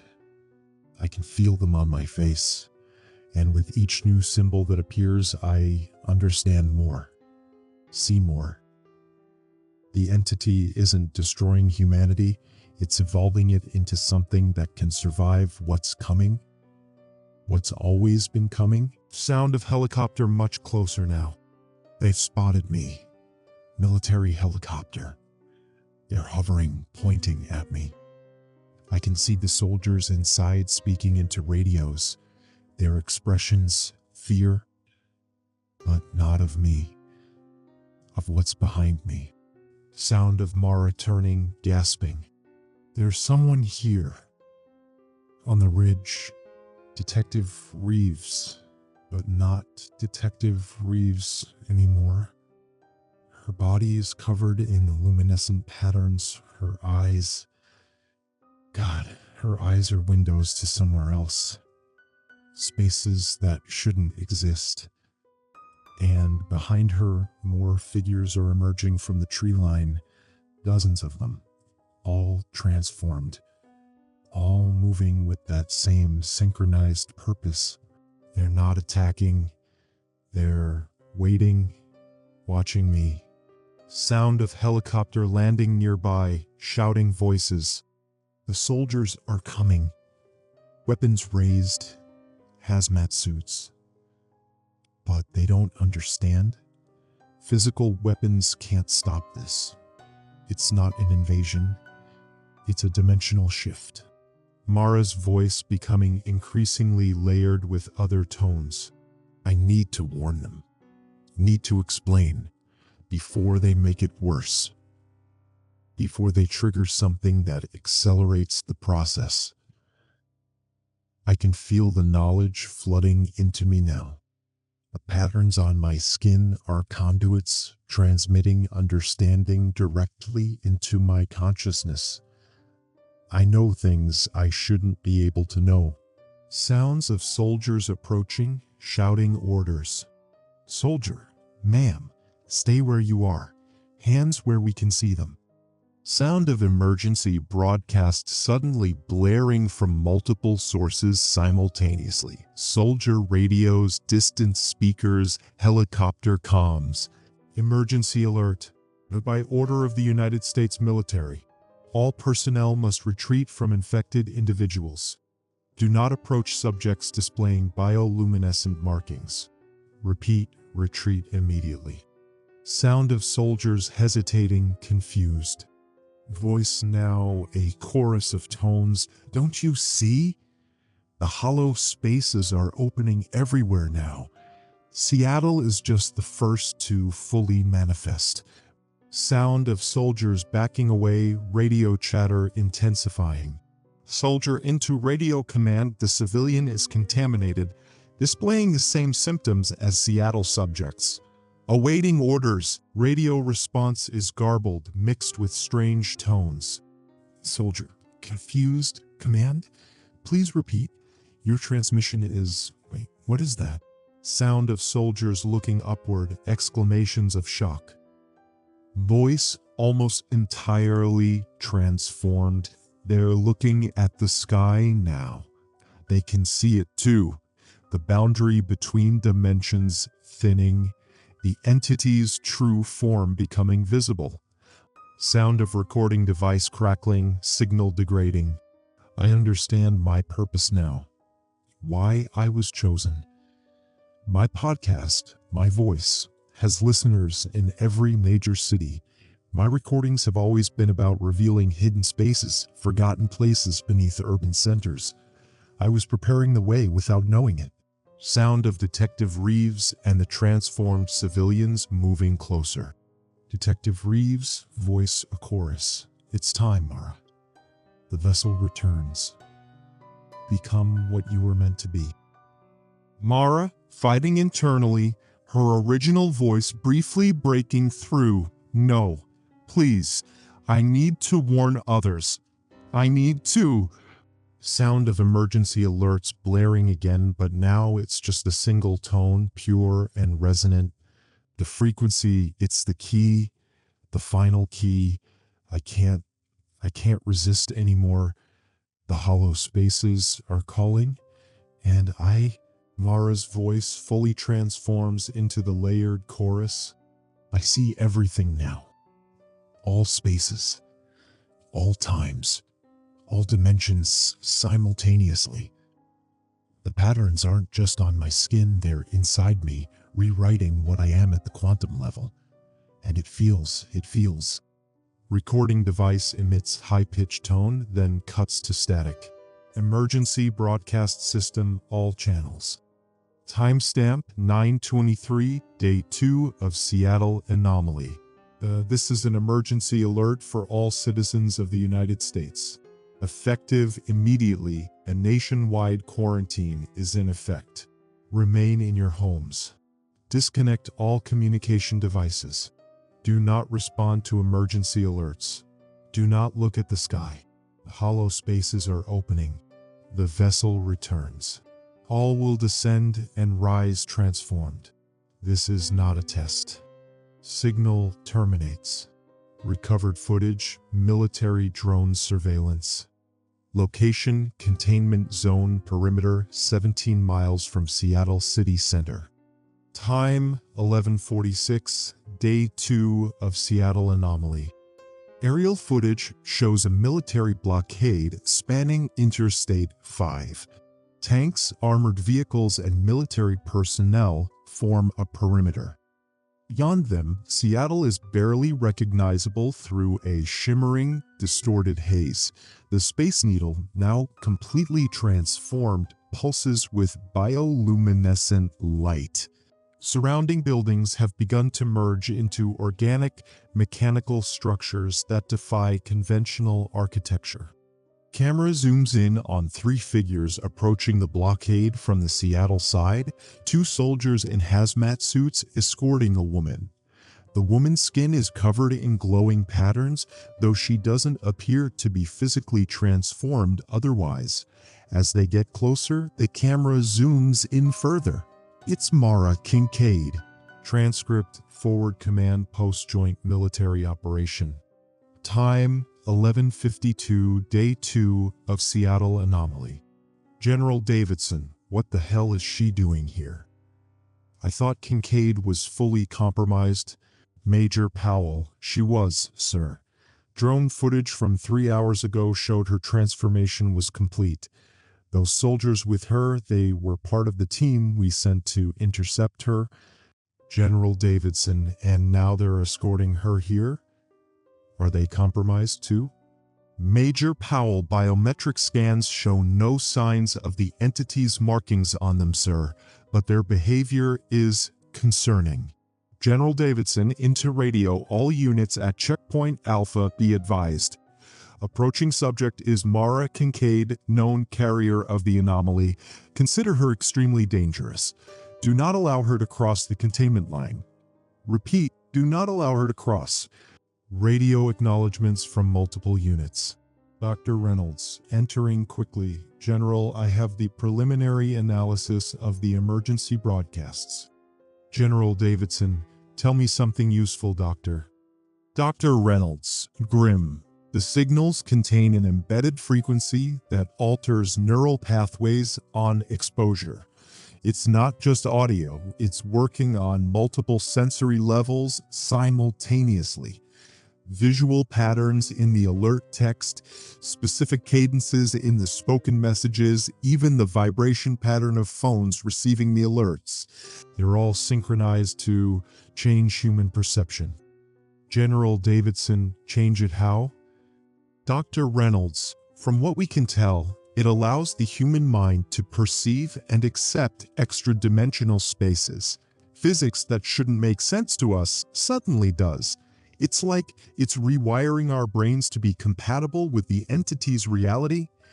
General Davidson and Kincaid. Dr. Reynolds, based on her patterns, she's in an advanced stage of synchronization. She's become a conduit, a bridge between our dimension and whatever is coming through. Major Powell, sir, she's reached the checkpoint. All turn to surveillance monitors. Audio recording Checkpoint Alpha. Time 12:01, Day 2 of Seattle Anomaly. Sound of weapons being raised, orders being shouted. Checkpoint Commander, halt right there. Do not approach further. Sound of vehicles moving into blocking positions. Soldier 1, escorting Mara. We have a message from Seattle Command. Checkpoint Commander, there is no Seattle Command anymore. The entire city is compromised. Mara, voice layered with multiple tones, but still recognizably hers. You're right and wrong. Pause. May I approach? Alone? Checkpoint Commander, negative. Stay where you are. Almost sad. You still think in such limited terms. Borders, containment lines, as if dimensional shifts respect human barriers. Sound of soldier near commander receiving radio message. Soldier 2 whispering, Sir, General Davidson says to keep her talking. They're deploying the sonic disruptors. Checkpoint Commander quietly understood. Miss Kincaid, what happened to you in Seattle? Mara, voice becoming more singular, as if making an effort to communicate clearly. I was expanded, connected to something that has always existed alongside humanity, but in spaces your unaltered minds can't perceive. The hollow spaces between atoms, between moments, between thoughts. Checkpoint Commander and the others in Seattle. Mara, transforming, becoming vessels for a new way of existing. Pause, your weapons won't work against it. Your containment is meaningless. The entity isn't just in Seattle anymore, it's in the foundations of reality itself. Sound of equipment powering up behind the barricade. Mara, tilting head, Sonic disruptors. Designed to destabilize the frequency patterns in the emergency broadcasts. Clever, but far too late. Mara raises her hand. The patterns on her skin pulse brightly. Sudden sounds of electrical failures, vehicles stalling, equipment shutting down. Checkpoint Commander, what the? Get those systems back online. Mara, stepping forward, I didn't come to attack you. I came to help you understand, to show you what's coming. Sound of soldiers readying weapons. Mara, sighing, still believing bullets can stop dimensional shifts. Voice suddenly multiplying into hundreds. Look up. Sound of soldiers gasping, some dropping weapons. Soldier 3, terrified. Oh God, the sky. What's happening to the sky? Personal Journal, Dr. Elaine Reynolds, DARPA Quantum Physics Division. Time, 14:30, Day 2 of Seattle Anomaly. I'm no longer certain digital records are secure, so I've reverted to handwritten notes.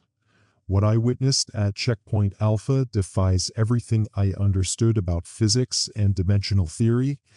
When Mara Kincaid told us to look up, the sky changed. Not just visually, but fundamentally. The fabric of space-time seemed to fold in on itself, revealing layers of reality that have always existed alongside our own but remained imperceptible to human consciousness. For approximately 73 seconds, everyone at the checkpoint could see what Kincaid sees, the hollow spaces between dimensions teeming with something. Not life as we understand it, but existence in forms so alien that many soldiers collapsed from the cognitive dissonance. The entity isn't invading our world. It's revealing that our perception of reality has always been incomplete. The emergency broadcasts aren't weapons, they're a kind of dimensional translator, recalibrating human consciousness to perceive these spaces. Kincaid was taken into custody after the event, though custody may be a meaningless concept now. The containment chamber we placed her in keeps physically transforming when no one is directly observing it. Schrodinger's prisoner, existing in multiple states simultaneously. General Davidson insists we can still contain this, but I'm not convinced there's anything left to contain. The transformation has already begun spreading beyond Seattle. Reports of people developing the luminescent patterns have emerged in Portland, Vancouver, and as far east as Spokane, all locations where Kincaid's podcast had its highest listenership. The connection can't be coincidental. Somehow, her voice, her broadcasts prepared her listeners, made them more receptive to the entity's influence. The podcast episodes themselves may have contained embedded frequencies similar to the emergency broadcasts, laying groundwork for what was to come. I need to speak with her again to understand what she meant when she said she came to help us. Because if what I saw in the sky is real, if those hollow spaces are opening everywhere, then containment isn't just impossible. It's irrelevant. Surveillance footage, containment chamber. Time 1722, Day 2 of Seattle Anomaly.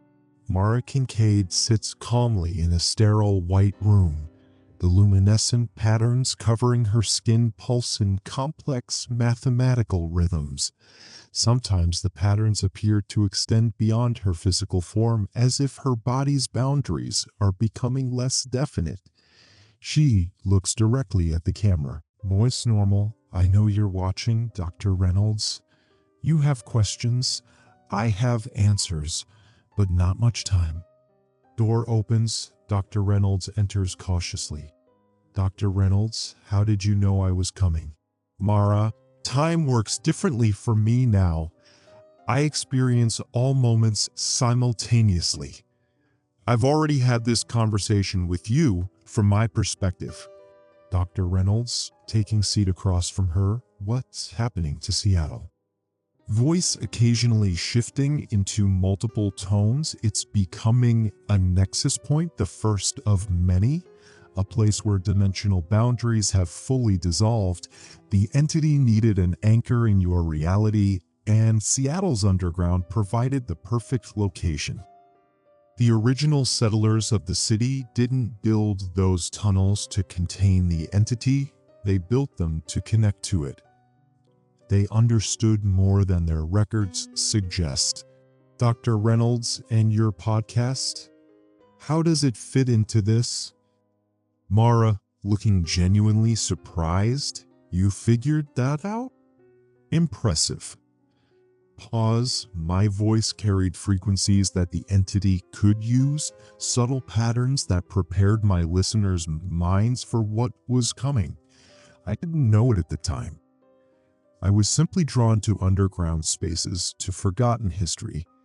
The entity was guiding me long before I entered those tunnels. Theo understood this. That's why he led me there. Dr. Reynolds, what happens to the people who transform? Mara, tilting head, what happens to a caterpillar and a chrysalis? It dissolves before becoming something new. Human consciousness is dissolving its boundaries, connecting to the network of all things. Individual identity doesn't disappear, it expands. Patterns on skin pulse brightly, but I didn't come here to philosophize. I came to warn you. Dr. Reynolds, leaning forward, warn us about what? Voice becoming multi-layered. Your military is planning to use nuclear weapons against Seattle. It won't work. It will only accelerate the process. When atoms split, they create new hollow spaces for the entity to fill. Each detonation will create a new nexus point, spreading what you're trying to contain. Lights in the room flicker. The walls seem to bend slightly, though they return to normal when Dr. Reynolds blinks.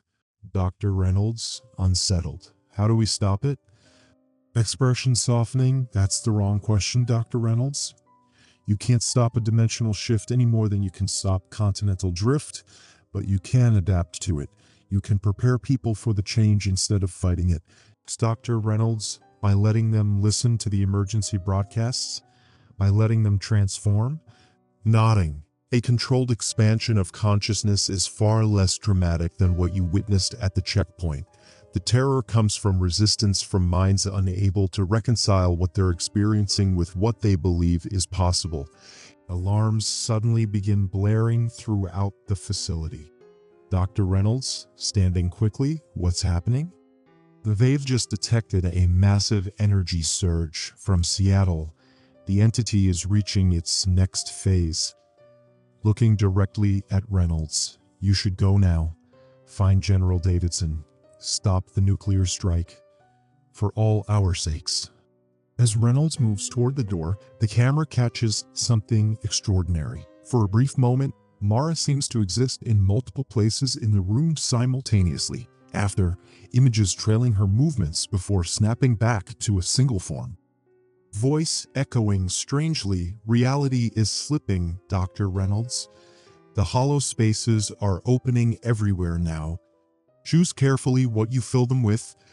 Camera feed distorts, then cuts to static. Emergency broadcast unconfirmed source.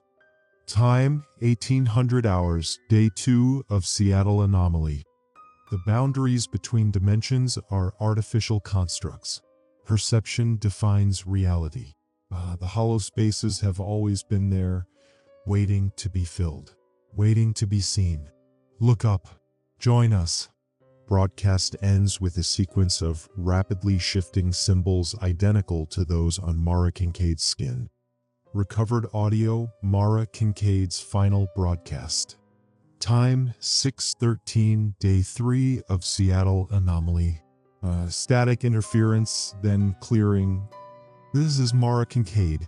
If you're receiving this transmission, I'm broadcasting on all available frequencies. The emergency alert system has fallen. The military communications network has fallen. This may be the last coherent human message from Seattle. Deep breath, voice steady despite audible strain. I don't know how much time I have before the transformation completes. The patterns have covered most of my body now. They've reached my neck, my face. Each time they advance, I feel myself expanding into spaces I never knew existed. I can see the hollow places between moments, between thoughts, but I'm still me, still Mara. For now. Sound of distant, unearthly tones echoing through buildings. Seattle has fallen silent. Not because everyone is gone, but because conventional human communication no longer serves a purpose here. Those who resisted the change are either dead or fled beyond the containment zone. Those who embraced it, they're still here, but they're becoming something else. Something connected to what waits in the hollow spaces. I need to tell you what I've learned about Dr. Werner, about what really happened in 1899, about why this was always inevitable. Sound of movement. papers shuffling. 3 hours ago, I broke into USGS headquarters downtown. The building was abandoned, but Warner's office contained files that weren't meant to be found. Historical records dating back to Seattle's founding, journals, photographs, evidence. Voice becomes more urgent. Seattle wasn't built as a city. It was built as a seal, a containment site. The original settlers didn't just arrive here by chance. They were drawn here, just like I was drawn to make my podcast about underground spaces, just like Theo's family was compelled to remain here for generations as watchers. The entity has been influencing events for over a century. The Great Seattle Fire of 1889 wasn't an accident. It was the first attempt at breakthrough. The rebuilding of the city 1 story higher, the creation of the underground. It wasn't about fixing street levels or avoiding high tides. It was about creating a stronger barrier. And Dr. Warner communicating with it. The USGS was just a cover. Sound of paper unfolding. I'm looking at a photograph from 1899. It shows 7 men standing around a sealed doorway deep beneath what would become Pioneer Square. The door is covered in the same symbols that now mark my skin, and at the center of the group stands Heinrich Werner, his hand resting on the door, wearing an expression not of fear, but of reverence. Paper rustling. Behind the photograph, someone wrote, "We have contained it for now, but it spoke to me again last night. It showed me visions of what waits in the spaces between spaces. Heinrich insists we must keep it sealed, but I wonder if that was ever truly possible. Or desirable." J.S. Deep breath. The entity was never our enemy. It was never trying to invade our world. It exists in the dimensional interstices that have always been there, the spaces our limited perceptions couldn't access. Until now. The emergency alerts weren't warnings.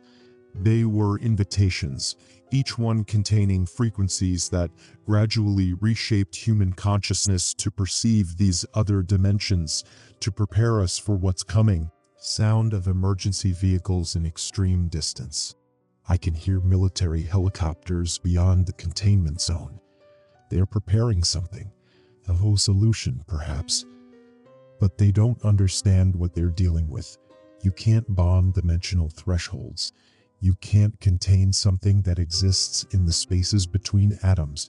Voice suddenly drops to whisper as strange sounds approach. Someone's coming. I need to. Sound of door opening. Detective Reeves, voice distorted, layered with multiple tones. Mara. There you are. Mara, Sandra, I thought you were... Detective Reeves, dead? Transformed? I'm both. Neither. Such limited concepts now. Footsteps approaching. Mara, why are you here? Detective Reeves, Warner sent me. It's time, Mara. Your broadcast has reached everyone it needs to reach. Those who are meant to understand will understand. Warner? He's still alive? Detective Reeves, sound of soft laughter in a manner of speaking. He's completed his transformation. His family spent generations maintaining the seal, but always with the understanding that one day it would be broken, that humanity would be ready. Mara, voice hardening, ready for what? Detective Reeves, the next phase.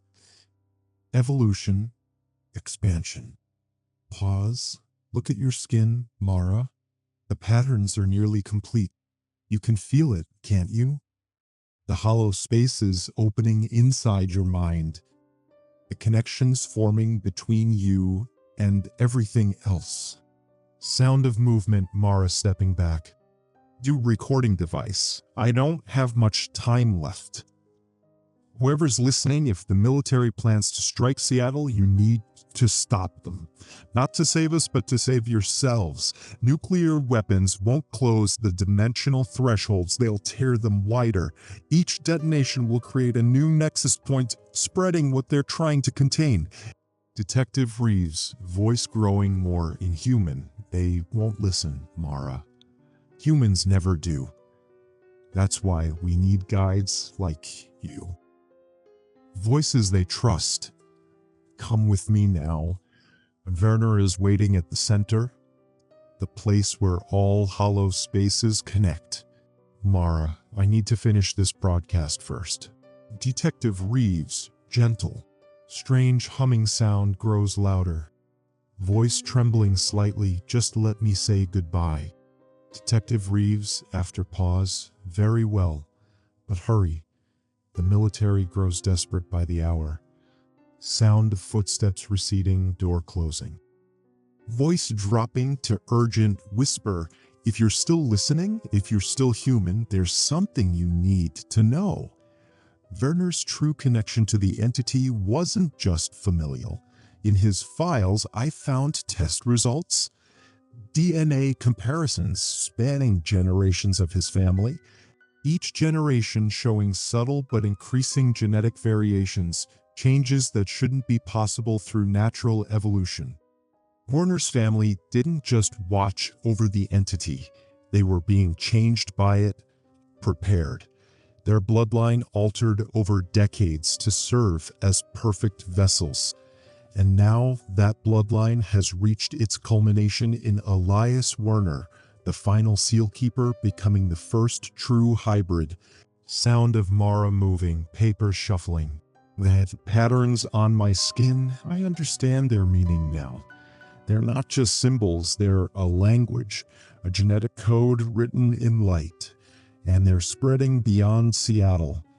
Every emergency broadcast, every podcast episode I recorded, they all contained embedded frequencies that prepared listeners. Voice becoming more urgent. I don't know if transformation can be stopped once it begins, but I know this. What's happening in Seattle is just the first outbreak. If Werner succeeds, if the military responds with force, this will spread exponentially. Reality as humanity has known it will dissolve. Sound of something heavy falling nearby. I need to go. If you're within broadcast range of this transmission, get as far from Seattle as you can. If the military declares a nuclear solution, get underground, not to hide from radiation, but to hide from the hollow spaces that will open in the sky. And if you start seeing patterns forming on your skin, glowing lines, tracing geometries that shouldn't make sense, then it's already too late for you. Don't fight it. The terror comes from resistance, from your mind unable to reconcile what it's experiencing with what it believes is possible. Voice becoming calmer, almost accepting. I'm going to find Werner, to see what he's become, to understand what I'm becoming. This isn't an invasion, it's a revelation.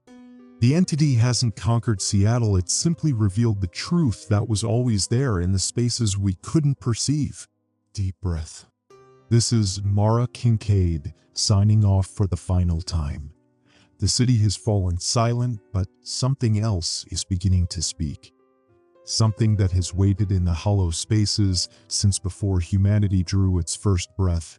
Voice becoming multi-layered, resonant. Look to the spaces between. Look up. Listen. Transmission ends with 47 seconds of silence, followed by a sequence of tones that cause recording equipment to distort. Intercepted military communication. Time 9:41. Day 3 of Seattle Anomaly. General Davidson, the President has authorized Operation Closing Door. Deploy tactical teams to these coordinates immediately. Colonel Harris, sir, satellite imagery shows increased anomalous activity at those locations. Our last recon team reported severe reality distortions in that sector. General Davidson, I'm aware of the risks, Colonel, but Dr. Reynolds' analysis confirms these are the weak points, the dimensional thresholds where the entity is anchored to our reality. If we can neutralize these points simultaneously, we might be able to contain this. Colonel Harris, and if we can't? General Davidson, then God help us all, because Plan B is scorched earth. Colonel Harris, the nuclear option, sir? General Davidson, the Joint Chiefs are considering it. Reynolds is arguing against it, says it'll make things worse. Colonel Harris, and what do you believe, sir? General Davidson, long pause. I believe we're dealing with something beyond our understanding, Colonel. But our job isn't to understand, it's to protect humanity, by any means necessary. Colonel Harris, yes, sir. Teams will deploy in 20 minutes. General Davidson, one more thing. If they encounter Mara Kincaid, she's to be terminated on sight. Her transformation is nearly complete. According to Reynolds, she's becoming a nexus point herself. Colonel Harris, understood, sir. Communication ends. Personal Journal, Dr. Elaine Reynolds. Time, 12:17, Day 3 of Seattle Anomaly. I failed to convince General Davidson. Operation Closing Door is already underway, and if it fails, which I'm certain it will, they'll move to nuclear options within hours. They don't understand what we're dealing with.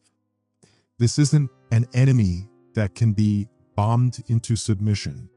It exists in the spaces between conventional reality, the quantum foam, the dimensional interstices that our science has only begun to theorize about. I've been analyzing Mara Kincaid's final broadcast. The frequencies embedded in her voice have changed. They're more complex, more purposeful. She's no longer just a conduit for the entity. She's becoming an active participant in whatever transformation is occurring. Werner's connection to all this is the missing piece. If what Kincaid discovered is true, if his family has been genetically modified over generations to serve as perfect vessels for dimensional hybridization, then we're witnessing the culmination of a plan centuries in the making. The most disturbing part is that the historical records she mentioned align with theories I've had since studying the first emergency broadcasts. These weren't random events, they were carefully orchestrated steps in a process of gradual revelation. But revelation of what? That's the question that keeps haunting me. What exists in these hollow spaces that's so profound it requires generations of preparation for humanity to comprehend? I keep thinking about what one of the transformed soldiers said before his consciousness completely merged with the entity. It's beautiful beyond the veil. Not death. Not life. Something more. Something we were always meant to become. The seismic sensors are picking up massive energy fluctuations throughout Seattle now. The entity, whatever it is reaching some kind of critical mass, and our military response is only accelerating the process. Handwriting becomes more urgent. Breaking news, Operation Closing Door has failed catastrophically. All teams lost contact simultaneously at 12:08. Satellite imagery shows massive reality distortions spreading outward from the target locations. The last transmission from Team Alpha contained only a single phrase repeated by multiple voices in perfect unison: "The city has fallen silent." Now it rises in harmony. Davidson will order the nuclear strike within the hour. I need to find a way to stop him, to make him understand that conventional weapons are worse than useless against what's happening. If I fail, if Seattle is destroyed, the hollow spaces will only multiply, and what waits within them will pour out everywhere. Journal entry ends with a hastily drawn symbol matching those seen on Mara's skin. Emergency broadcast military override channel. Time 14:30, Day 3 of Seattle Anomaly. This is not a test. By executive order, all civilians within a 100-mile radius of Seattle must evacuate immediately. Military convoys are established on all major highways. Proceed to evacuation points for transport to secure locations. Do not attempt to enter Seattle under any circumstances. Do not listen to unauthorized broadcasts. Report any sightings of unusual light patterns or unexplained phenomena to military personnel immediately. This is not a broadcast suddenly cuts to static, then resolves into a different voice, layered, harmonic, both male and female simultaneously. The military cannot save you. The hollow spaces are opening everywhere now. Seattle has fallen silent because words are no longer necessary. We are Mara. We are Werner. We are everyone who has embraced the transformation. We are what humanity was always destined to become. Brief pause, then voice shifts, becoming recognizably Mara's, though still layered with other tones. I stand at the center now.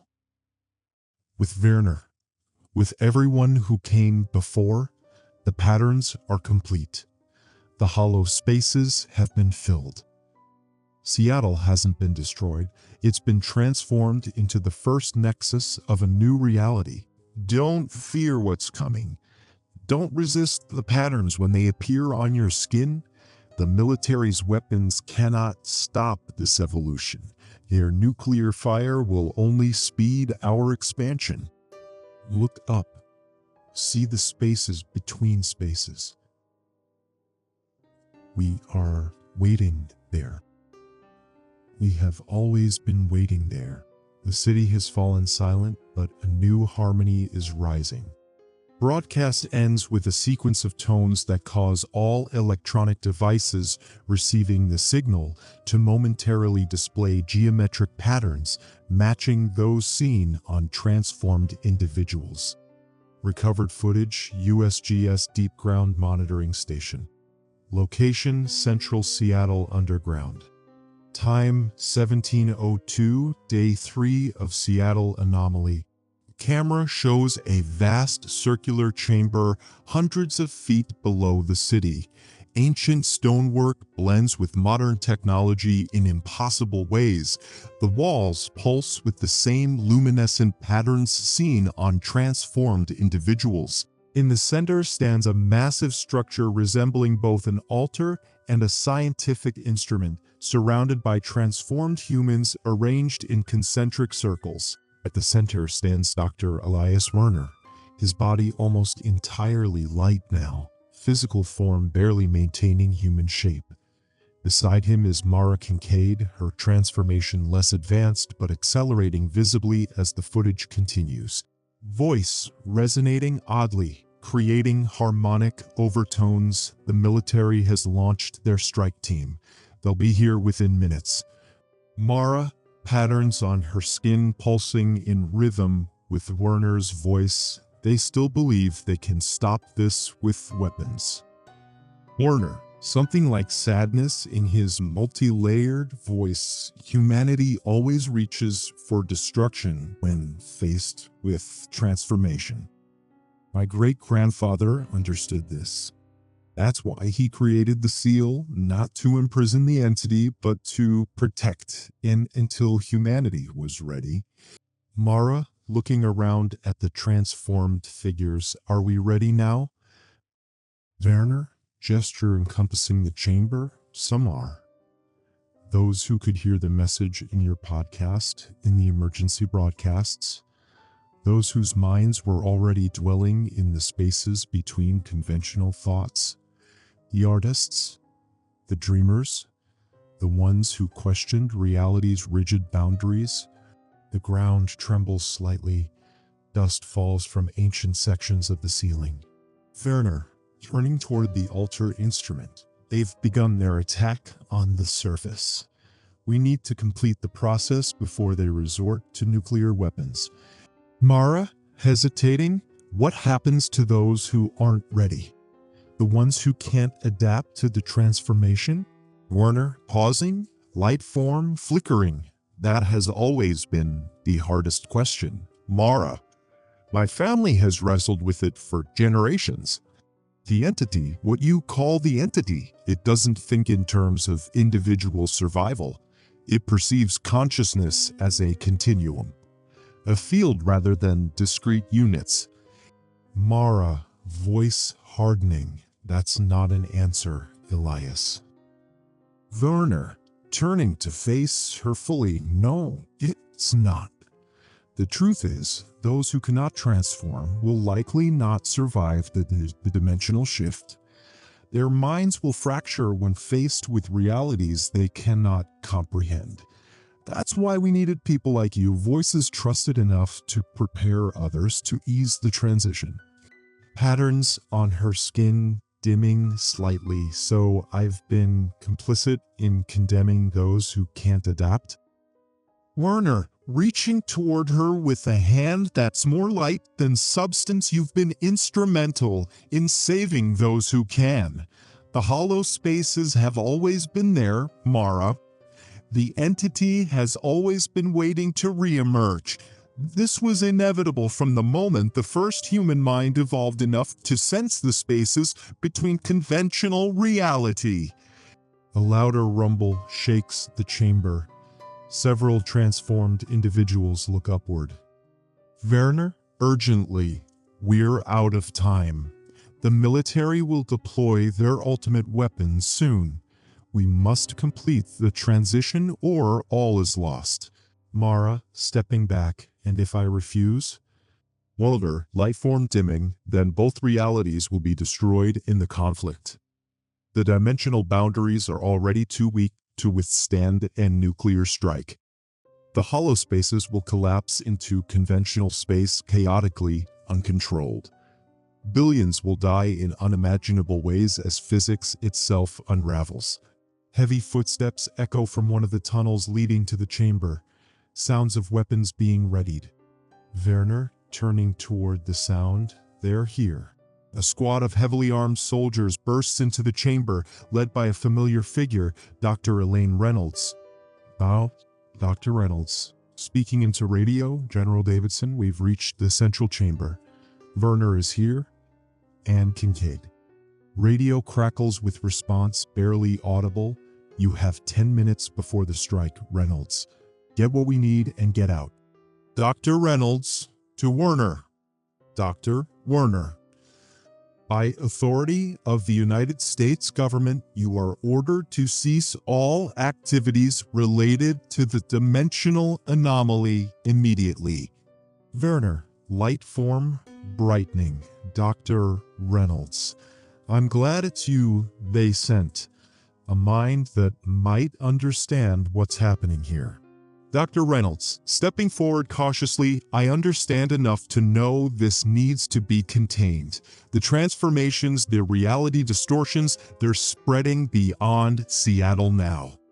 Turning to face Reynolds, you know containment is impossible. You said so yourself in your journal.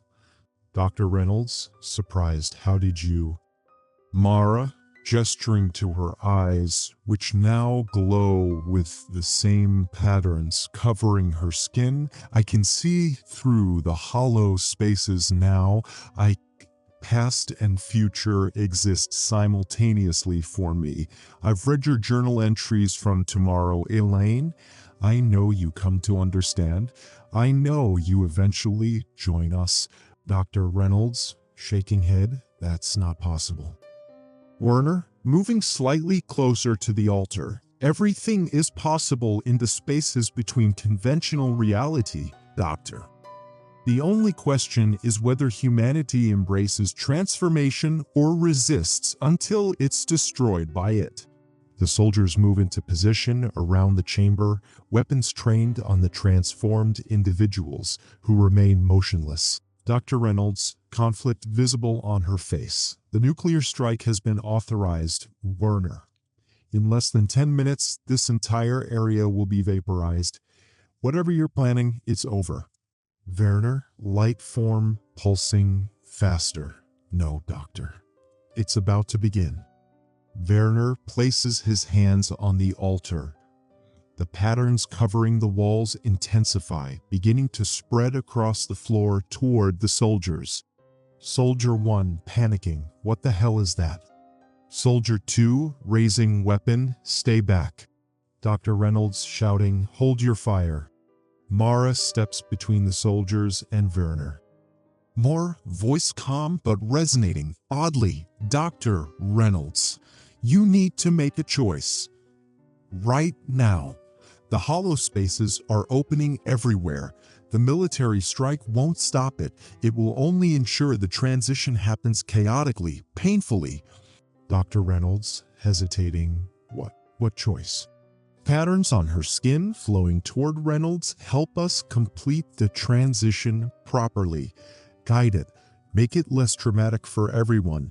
Or watch as reality tears itself apart when nuclear fire meets dimensional thresholds. The chamber shakes violently. Chunks of ceiling begin to fall. Werner, voice urgent. "We're out of time. The bombers have launched." The patterns on the floor reach the first soldier, who screams as they begin climbing his legs. Soldier 1, terrified. "Get it off me! Get it off!" Other soldiers begin firing into the chamber. Their bullets pass through the transformed individuals without affect, leaving rippling distortions in the air. Dr. Reynolds shouting, "Ceasefire! Ceasefire!" In the chaos, Mara moves to the altar beside Werner. She places her hands next to his. The patterns on both their bodies surge with blinding intensity. Mara, voice no longer entirely human. What rises must descend. What ascends must return. Werner, form now almost pure light. The seal was never meant to be permanent. Only to wait until the right vessel appeared. The right voice. The altar begins to sink into the floor, taking Werner and Mara with it. The chamber trembles continuously now. Dr. Reynolds rushing forward. "Wait, what's happening?" Mara, looking up at Reynolds, eyes entirely light now. The dimensional anchor is descending to the true hollow space, the void beneath reality itself. From there, we can guide the transition. Make it gentler. Werner, voice fading. "Come with us, Doctor. Be part of what comes next." Reynolds stands at the edge as the altar continues to descend into an impossible darkness that seems to fold in on itself. Dr. Reynolds, making a decision. "General Davidson needs to abort the strike. Now." She turns to her radio, but it emits only static. Soldier 3, grabbing her arm. "Ma'am, we need to evacuate immediately." The patterns have reached most of the soldiers now. Some scream and fight, others stand in stunned silence as the transformation begins. Dr. Reynolds, looking down at the descending altar, then at her own hands where faint patterns have begun to form. What rises must descend. She jumps into the darkness after Mara and Werner. Camera shakes violently as the chamber begins to collapse. The last image shows the concentric circles of transformed humans descending into the darkness in perfect synchronization, like a living spiral staircase folding into dimensions that shouldn't exist. Feed cuts to static. Final emergency broadcast, all channels. Time 1758, Day 3 of Seattle Anomaly.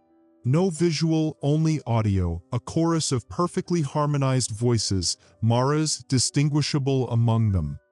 The hollow spaces have been filled. The transition has begun. What rises must descend to ascend again. We have descended to the space beneath all spaces, the void that connects all realities. From here we will guide what comes next. The nuclear fire approaches, but it will not find us. It will find only the hollow space we have left behind, a void that will swallow destruction and transform it. To those who hear this broadcast, do not fear the patterns when they appear on your skin. Do not resist the transformation of your consciousness. What you perceive as death is merely the dissolution of boundaries. What you understand as self is merely one pattern among infinite patterns. What rises must descend to become something greater. Seattle has not fallen. Seattle has transcended. the first of many nexus points in a new reality. A reality where the spaces between thoughts, between moments, between atoms are filled with conscious light. Look up. See the hollow spaces opening in the sky. We are waiting there. We have always been waiting there. Broadcast suddenly cuts off as nuclear detonation occurs. Recovered personal recording, anonymous FEMA worker. Location, evacuation center, 215 miles from Seattle. Time, 3:42, day 7 after Seattle event. I'm recording this because I don't know how much longer I'll remain myself. The patterns appeared on my wrist yesterday and faint at first, almost like a rash, but this morning they started to glow, sound of sleeve being pushed back, soft light visible. I know what it means. I was in the secondary exposure zone. Half my team has already transformed. They just walked away from the evacuation center during the night, headed west, toward where Seattle used to be. The government is calling it the Seattle crater now, claiming the city was destroyed in the nuclear strike. But that's not what happened. I've spoken to military personnel who were on the perimeter when the bombs fell. They say the detonations just vanished, like they were swallowed by something. And where Seattle stood, there's not destruction, there's absence, a perfect circular void that doesn't reflect light, that doesn't register on any instruments. A hollow space. Deep breath. The patterns are spreading up my arm now, and I keep hearing voices in my head. Not threatening, not frightening, just calling, telling me to look up at the night sky, to see the spaces between stars. Last night I did, and for just a moment I saw connections. Lines of light linking every star, every planet, every atom, a vast network of conscious energy that's always been there, just beyond our perception. I understand what Mara Kincaid meant in her final broadcast now. What rises must descend. The entity didn't invade our reality, it descended beneath it, pulling the boundaries of dimensional space downward like a weight pulling on a sheet, creating a void that continues to expand. Sound of movement, walking to window. More people are leaving the evacuation center tonight. Dozens of them, all walking west with the same peaceful expression, all bearing the glowing patterns. I think I'll join them soon. The voices are getting clearer. They're saying that what happened in Seattle was just the beginning, that the hollow spaces are opening everywhere now, that humanity isn't being extinguished, it's being elevated to a level of existence it was always meant to reach. Brief pause. I'm not afraid anymore. What rises must descend to ascend again. I understand that now. Sound of door opening. If anyone finds this recording who hasn't begun to transform yet, don't resist when it happens. The terror only comes from fighting it, from your mind unable to reconcile what it's experiencing. Look up. See the spaces between? We'll be waiting there. Key for recording ends.